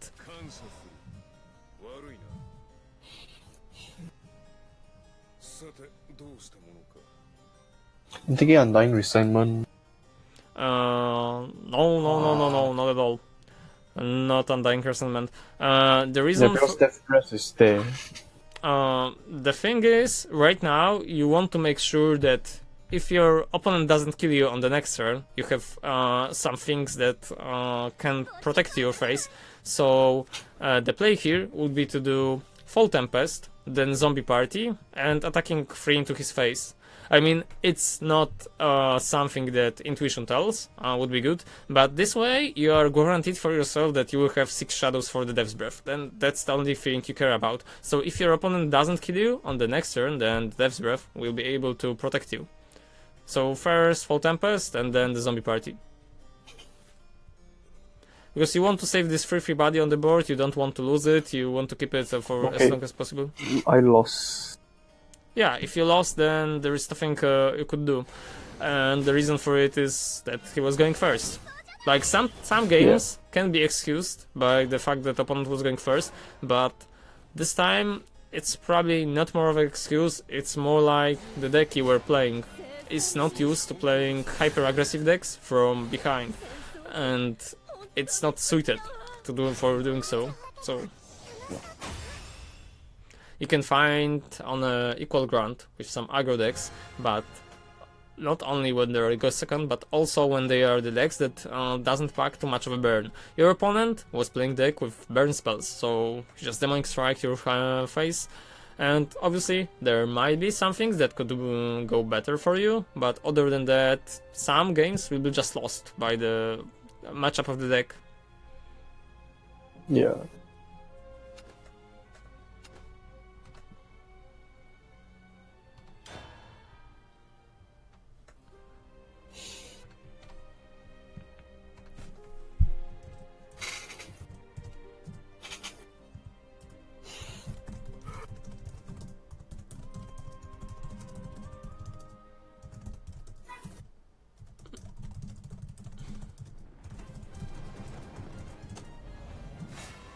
So right now I throw Neptis and keep the resentment. This one, you can keep the Dancer, you can keep the Resentment, Neptus, you can throw her out. Yep. Not only that, but I mean, Neptus, you are going second, so surviving till the turn 8 is gonna be really hard. Resentment, you are keeping it because, well, we already saw that some dragon decks, like your opponent that you were facing in some games, several games before, will play unconventional stuff. People will still sometimes, from time to time, play aggro dragon, and resentment as a removal is still hard 2 points of damage or 4 later on, so it's just flexible removal. And with this deck, you don't have any particular creature you want to cast, so just end the turn. For the second turn, if he doesn't play anything, then obviously he ramped. Okay, he ramped. He ramped. Well, you can do nothing against ramp. Like if he does it, then fine. Yep. So from this trio, Unica is the worst one. So you use Unica, obviously. Yep.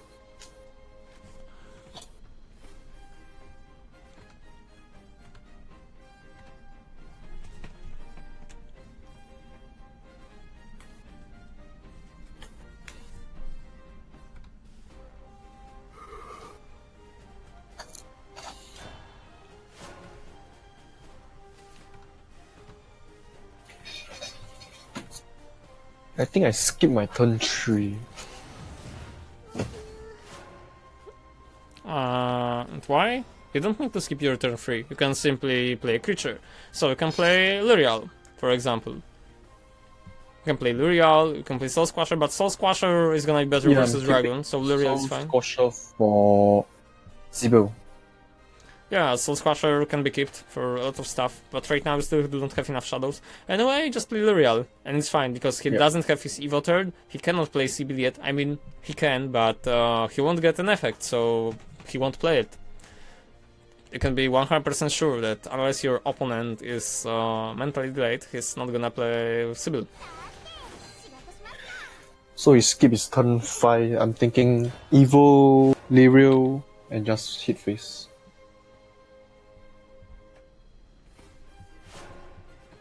Okay, so the thing is, you don't need to evolve her, like there is no good reason. I mean, obviously, if you evolve her, you can apply some pressure and add to it, but your opponent is still gonna play something, evolve it, and strike into Lurial.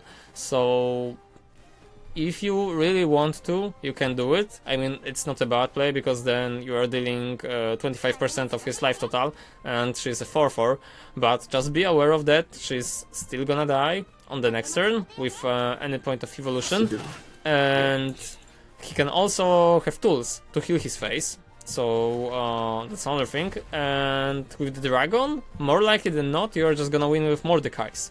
So yeah, there is no point in using evolution points where you can just save them. They are super important, and you're not an aggro deck. If you were a mid-range shadow, then fine, but you are not. You are a deck that relies on board control and sacrificials and necromancy, so you can simply attack his fortune into his face, and that's it.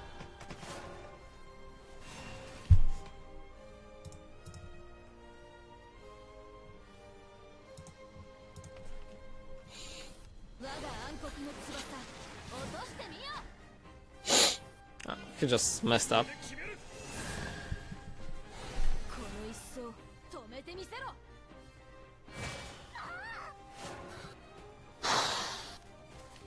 Foul Tempest Undying right now.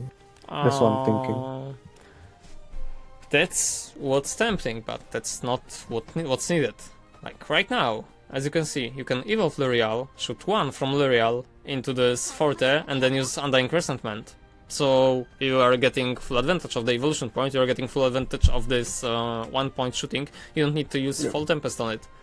So it's perfectly fine to do stuff like this. You are not lacking in cards, I mean you still need to survive 1 more turn, so yeah. Obviously one can say that you could play Soul Squasher, evolve it and attack into Forte, but that would be pointless. So yep. You can just play Soul Squasher and that's it. I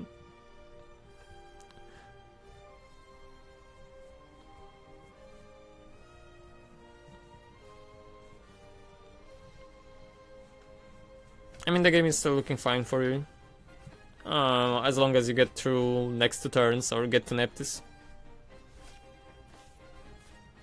And the thing about Soul Squasher is, if he plays Conflagrate, it's fine because it's buying you a turn. Breath of Salamander.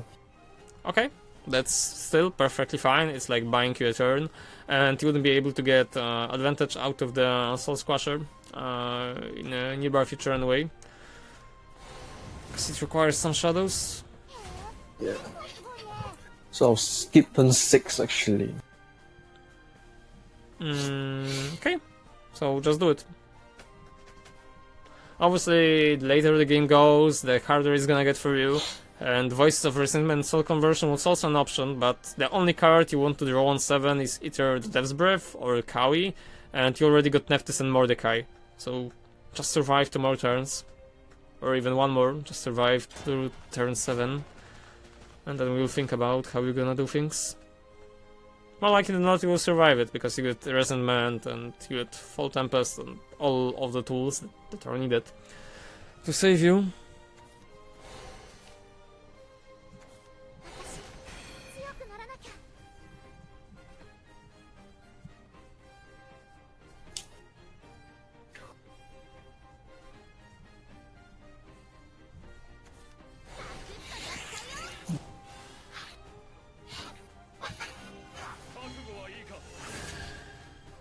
So do I Kawi here or just Resentment the Bane? Okay, so right now you do. You totally do cast a Kawi. Because you are at 9. You can die from what's it called? The Witch, Queen of the Red Sea.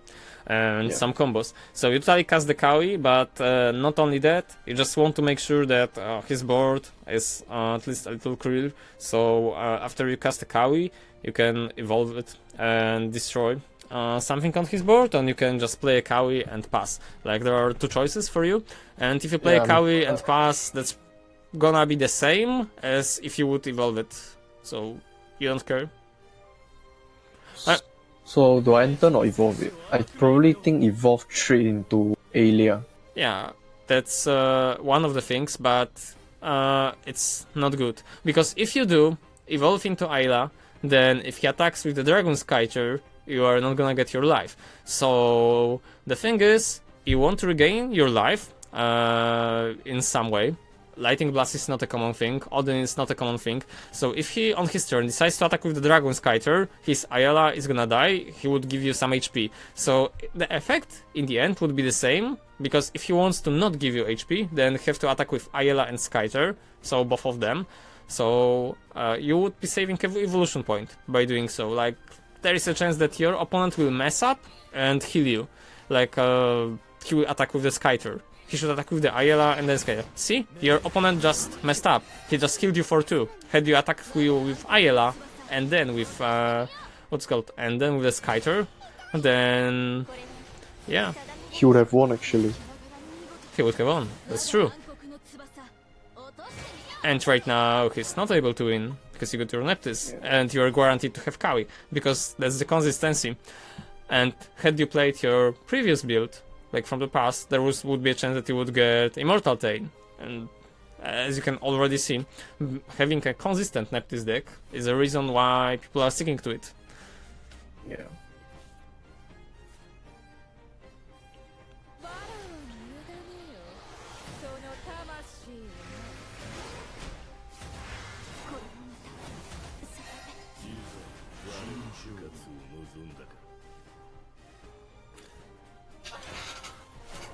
So it's like now or never. Yeah.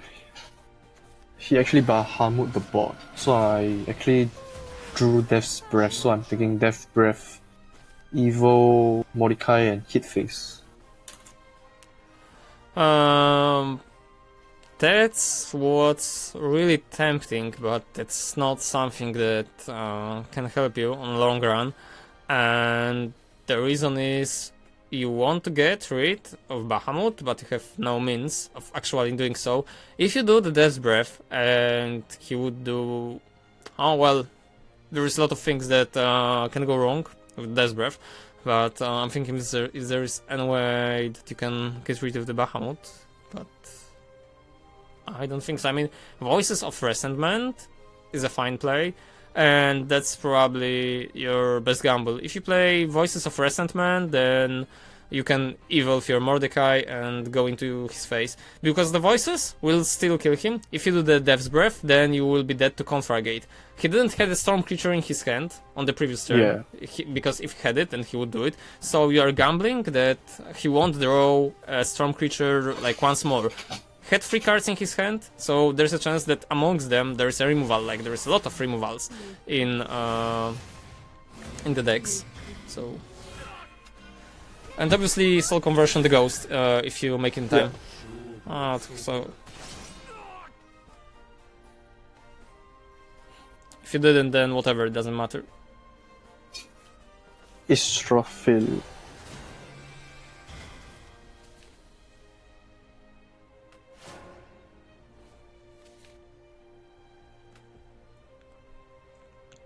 Well, Israfil... It's not that much of a problem, I mean... It still is a card that seems... I think I will drop Mordecai, Evolve, hit her and Undying Resentment. No, so right now it feels tempting, but you can just play your Death's Breath and evolve one of the zombies, and then use Undying Crescent Mend. You don't need to play Mordecai. Like right now, you can prevent from both on the Storm and the face damage. So if you play Death's Breath, evolve one of the zombies and do Undying Crescent Mend, you are still left with the 2 zombies that are protecting your face. So you are making sure that you are not gonna die to some random effects. The previous turn, you were protecting from one source. So you were gambling that your opponent will not have a removal for the board, which is really common in Dragon after all. Like Conflagate, Breath of the Salamander, things like that that could just allow his Bahamut to get rid. So it was one turn where he had to not draw a Storm card. He didn't. So right now, you are perfectly safe to assume that he might eventually draw a Storm card. Like, he already played 2 Fortes, so there might be a Genesis Dragon in his deck. And that play is just safer. It's a play that is giving you more safety than the other.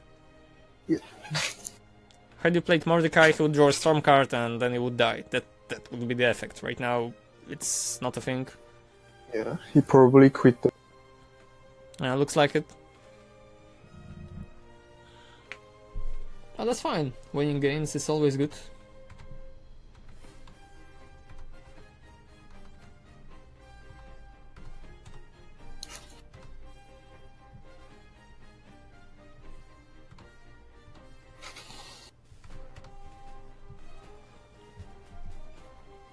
Yeah, waiting for a response. So he probably quit.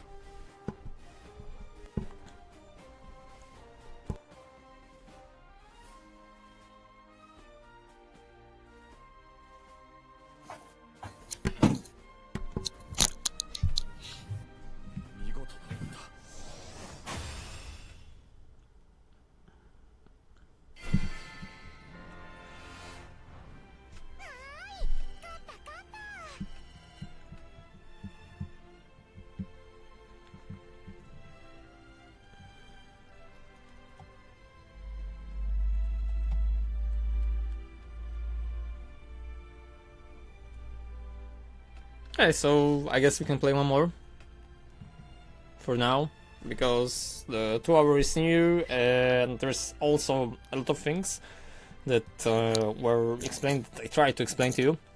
And obviously, I'm like all of the skull systems and stuff that, well, if you have too many information at once, it's really hard to comprehend them later on. Obviously, like I said, that you can just watch the recording of the session if you want to, like, go on my fan page and it will be there. So, just to reconcile the things. But obviously, I hope you learned at least some things, or how to trade more efficiently with deck, or how to just use it in general, or what to do and what not. Obviously, we'll also play this one game, so maybe there will be some stuff new. But I assume some of the things were new for you, so once again, just to compile the entire thing, making sessions shorter is a thing that's good. Yeah.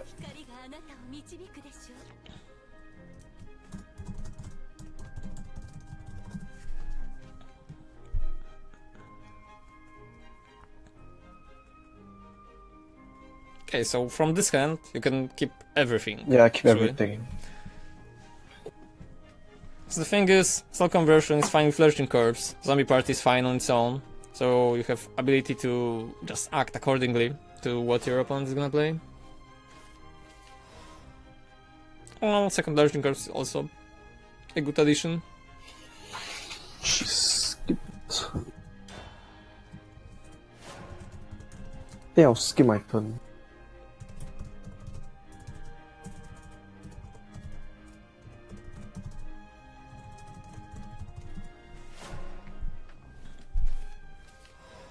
Yeah, you can safely skip, because you don't know yet what kind of Haven he's playing. He still may use Blackened Scripture, and because Soul Conversion can activate the Lurching Corpse anytime you want, it's just safer to skip the turn right now and wait for his reaction. Like, unless he plays a ward creature, you still can attack with Lurching Corpse. This 1 point of damage is nothing, so yeah.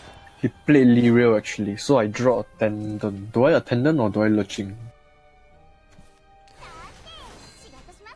Okay, so just play Lyriel, and it's really tricky, but the Attendant of Night is better in terms of mana curve. I mean, obviously you can play Lurching Curse and Soul Conversion, but if you play Attendant right now, you can still do the same thing on the next turn, or you can use the Zombie Party and Lurching Corpse, so you can still keep him in ranks, while Attendant is gonna be a pain for him. Like, it's not like you have to ignore it, but because he still needs to deal with it later on, but 2 damage right now doesn't strike you as a bad one, and Attendant is just there, so if he wastes his turn on removing Attendant, that's fine for you, because he just wasted his turn on removing a threat that's not even a threat anymore for him, and if he doesn't, then for your Evo turn you will have something that you can take advantage of.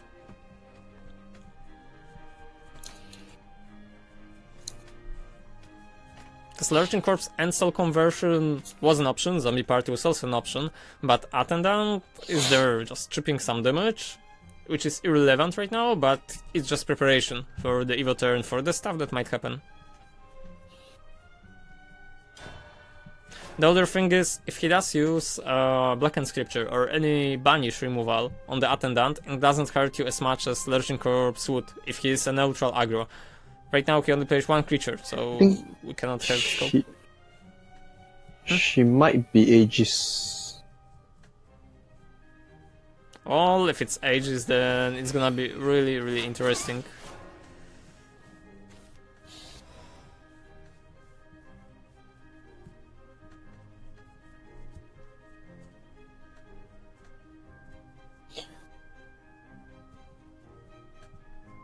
I'm thinking lurching into Soul Conversion and end turn. Yeah, lurching into Soul Conversion. That's totally fine.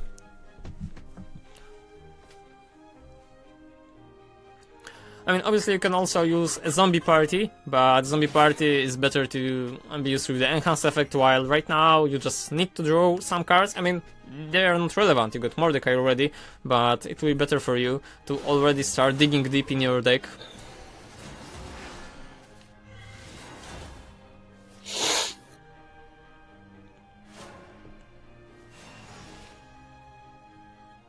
Also, for his Evo turn, Priest of the Cudgel is something that can really get a better side of you. Beast Scholar into Beast Scholar into Sacred Plea. Wow, I see this turn, like, wow. So random. I'm thinking Demon Eater, my Attendant, and just Unica. No. I mean, that sounds tempting, but all you're gonna do is play Unica and pass.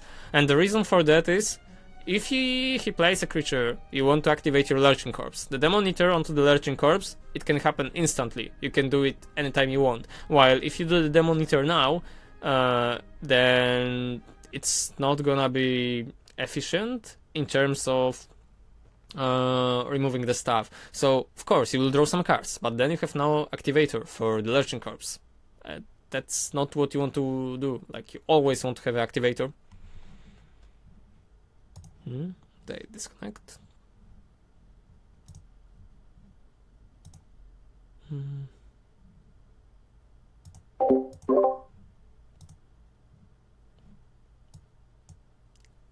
Okay, can you hear me? Or, because I don't know if I disconnected or not. I think I didn't, but... I can't see the game. Oh yeah, it's not me. It's probably him. Or maybe it's me. No, it's not me, because the OBS didn't disconnect. Okay, so... I suppose something happened to his internet. There's no any other explanation. Or maybe to the client. Yeah, just disconnected. Okay, you disconnected or me disconnected? I think I disconnected. Okay. Because yeah, I was wondering, like, is it on my side because I don't see things and such? Fine. It's on your side. So right now, do I? I lost the view. So just tell me what happened on the board, and I will try to connect once more. So he played Eagle Man, and I think.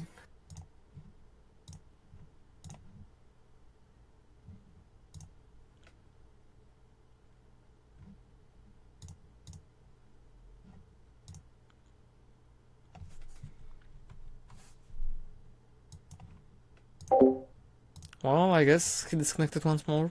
This looks like it. But it's loading, so... no idea. We'll see soon enough. Okay, so... just... I think I'll just execution it. Sure, if you're able to remove some... okay, I can see the board right now. I see Eagleman. No, a Lurching Corpse and the Monitor. Not execution. I hope I made it in time to tell you this, or not.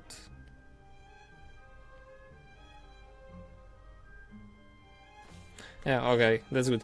And the thing is, that's why you use Lurching Corpse and the Monitor right now, because the next turn he's gonna summon stuff. Like he's gonna summon Tiger, he's gonna summon Falcon, and you want to avoid the randomness of it. Obviously, he's the one who have a board and traits and how it's gonna happen, but execution, it can be used on some bigger traits. So it can be used on the Lion of Golden City, it can be used on Evolved Tiger, it can be used on just barely anything. While Lurching Corpse right now had only one target, and it was the perfect target to just aim to. So right now I will zombie party the Tiger and Evolved trait Angel.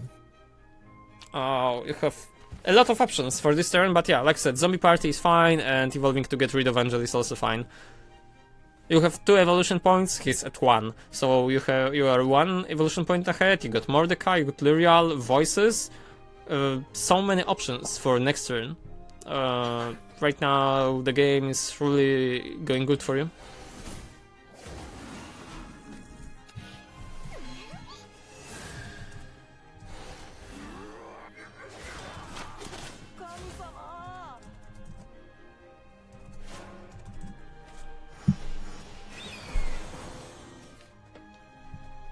Game is looking good, like unless, like I said, he plays Aegis, you have a lot of tools that you can make a really good use of. I mean, your hand is super flexible. You got heart removal, so Voices, you got Execution, you got Mordecai, a lot of stuff that he either might not deal with, or a lot of stuff that you might deal with, anything.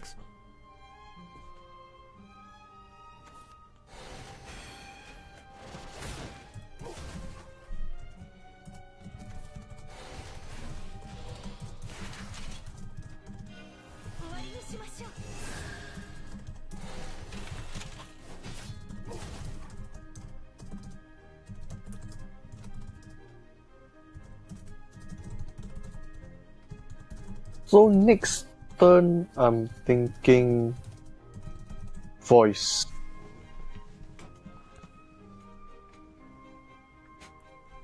Okay, because I assume he traded with the Tin Soldier, right? Into the zombie. Yeah.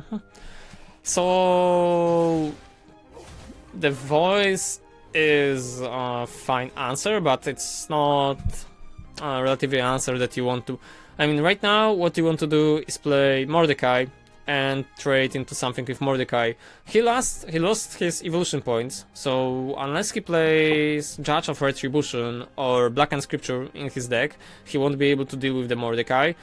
Obviously that means that you will get hit in your face for 4, but Mordecai is just gonna remain on the board, so on the next turn, if he doesn't banish him, you are still able to remove him. So for the sake of getting hit into the face, you are sacrificing the ability to remove both of his creature, but you are extending the ability to get a creature every turn. So every turn onwards, the Mordecai can attack. Mordecai can be used with a soul conversion, the monitor, like the cards that you have in hand, and it will just fuel you. Fuel your hand, fuel the board, and just relatively do a lot of things. While if you played Voice would reset the board, but he got amulets, and it will be his turn, so every creature he would play would already impact the board, and you will be in the same situation, like in the exact same spot where you just have to play Mordecai and evolve him. Because that's the creature that's persistent. Like if it was any other creature in the game, then it would be different, but Mordecai is special. Like you don't care about him dying, you don't care about him dying at all, you only care about him getting banished, and that's not that it's gonna happen unless he have a certain card in his hand, and most of them does not play it.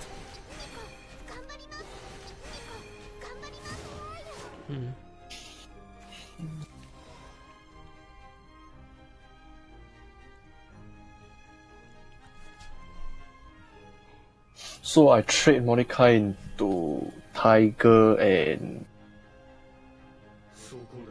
Yep, so that's what you go first, just straight, and then you... Then Demon Eater. No, then use Soul Conversion. And the reason for Soul Conversion instead of Demon Eater is if you draw Neptis, then you can still cast it. If you use Soul Conversion first. If you don't draw Neptis, if you would cast a Demon Eater, then you wouldn't be able to play her. So first... So I draw Koi and Death's Breath. Okay, that's perfectly fine. So you can just develop your board as much as you want. You can play Death's Breath and Unica, for example, and that's it, and just leave the board as it is. Because the Unica is gonna be hidden behind the Death's Breath, so she will be able to heal you, while the Death's Breath still prevents your opponent from attacking to the Mordecai. Like, the main reason behind the Death's Breath is the fact that if he had this blackened scripture in his hand, like if he would draw it right now, he still needs to attack with the Unica into the Mordecai in order to get the job done. And he couldn't, because of the Death's Breath. He conceded. Yeah, that was the most logical thing to do. Had no means, like, Mordecai is really persistent creature, indeed, and he's the one who's propelling towards.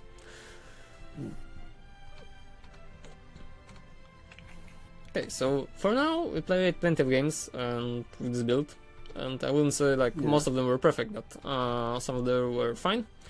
The usual question that I'm asking the people most of the sessions, because it's common knowledge. Did you read the book Playing to Win? Like, it's no. really old ebook. You can buy it or you can read it online for free.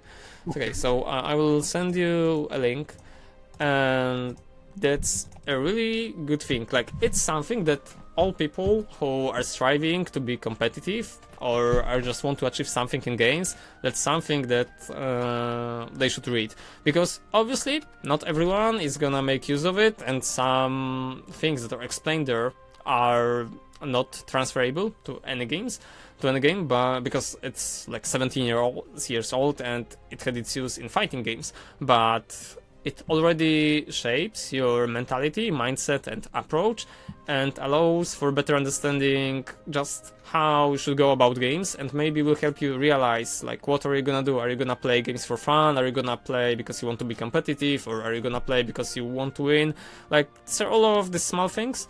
I'm not telling you to read it like right now or whatever, but when you have free time and if you just read a couple of pages and find it interesting, then I totally recommend, because it's just efficient and it applies to all of the card games. Like, your approach is probably gonna be a little different after you get the knowledge of it. And well, as for the ending, if you have any other questions for now, then feel free to ask. If not, then we can just talk on Discord when do you want to hold another one. Okay. Okay, so I take it that you have no other questions, right? Yeah, no more questions. Okay, fine. Then, well, like I said, I will message you when we can do the other one. And see ya. Have a good day or a good night. Okay. Um, Yep. Okay, bye. Thank you. Okay, so, well, that will be it for now. Like, that's over. So, as usual, if you are watching this on fanpage, then you already know where to apply and get your Gamer Sensei discount and whatever. If you're watching on Steam, then, well, I will just link a fanpage. I mean, not on Steam. If you're watching on Twitch, then you can head to the fanpage, then you will find some useful things. But obviously, on fanpage, most of the time I'm still doing Hearthstone stuff. And if you want to go to the Begum University, oh, it's Hallowed Sky University right now after all, then you just need to go to Hallowed Sky Discord. And if you want to buy some private lessons, then feel free to check the Gamer Sensei. And yeah, that would be it for now. So thanks for coming on both Facebook and Twitch, and I guess I will leave some host to someone, no idea to who yet, but let's see if there is anyone in Shadowverse I know. I don't know a lot of people. Okay, let me see. No idea, but this guy once hosted me, so I will give the host back. Like, why not? So, once again, thanks for coming and see you some other time.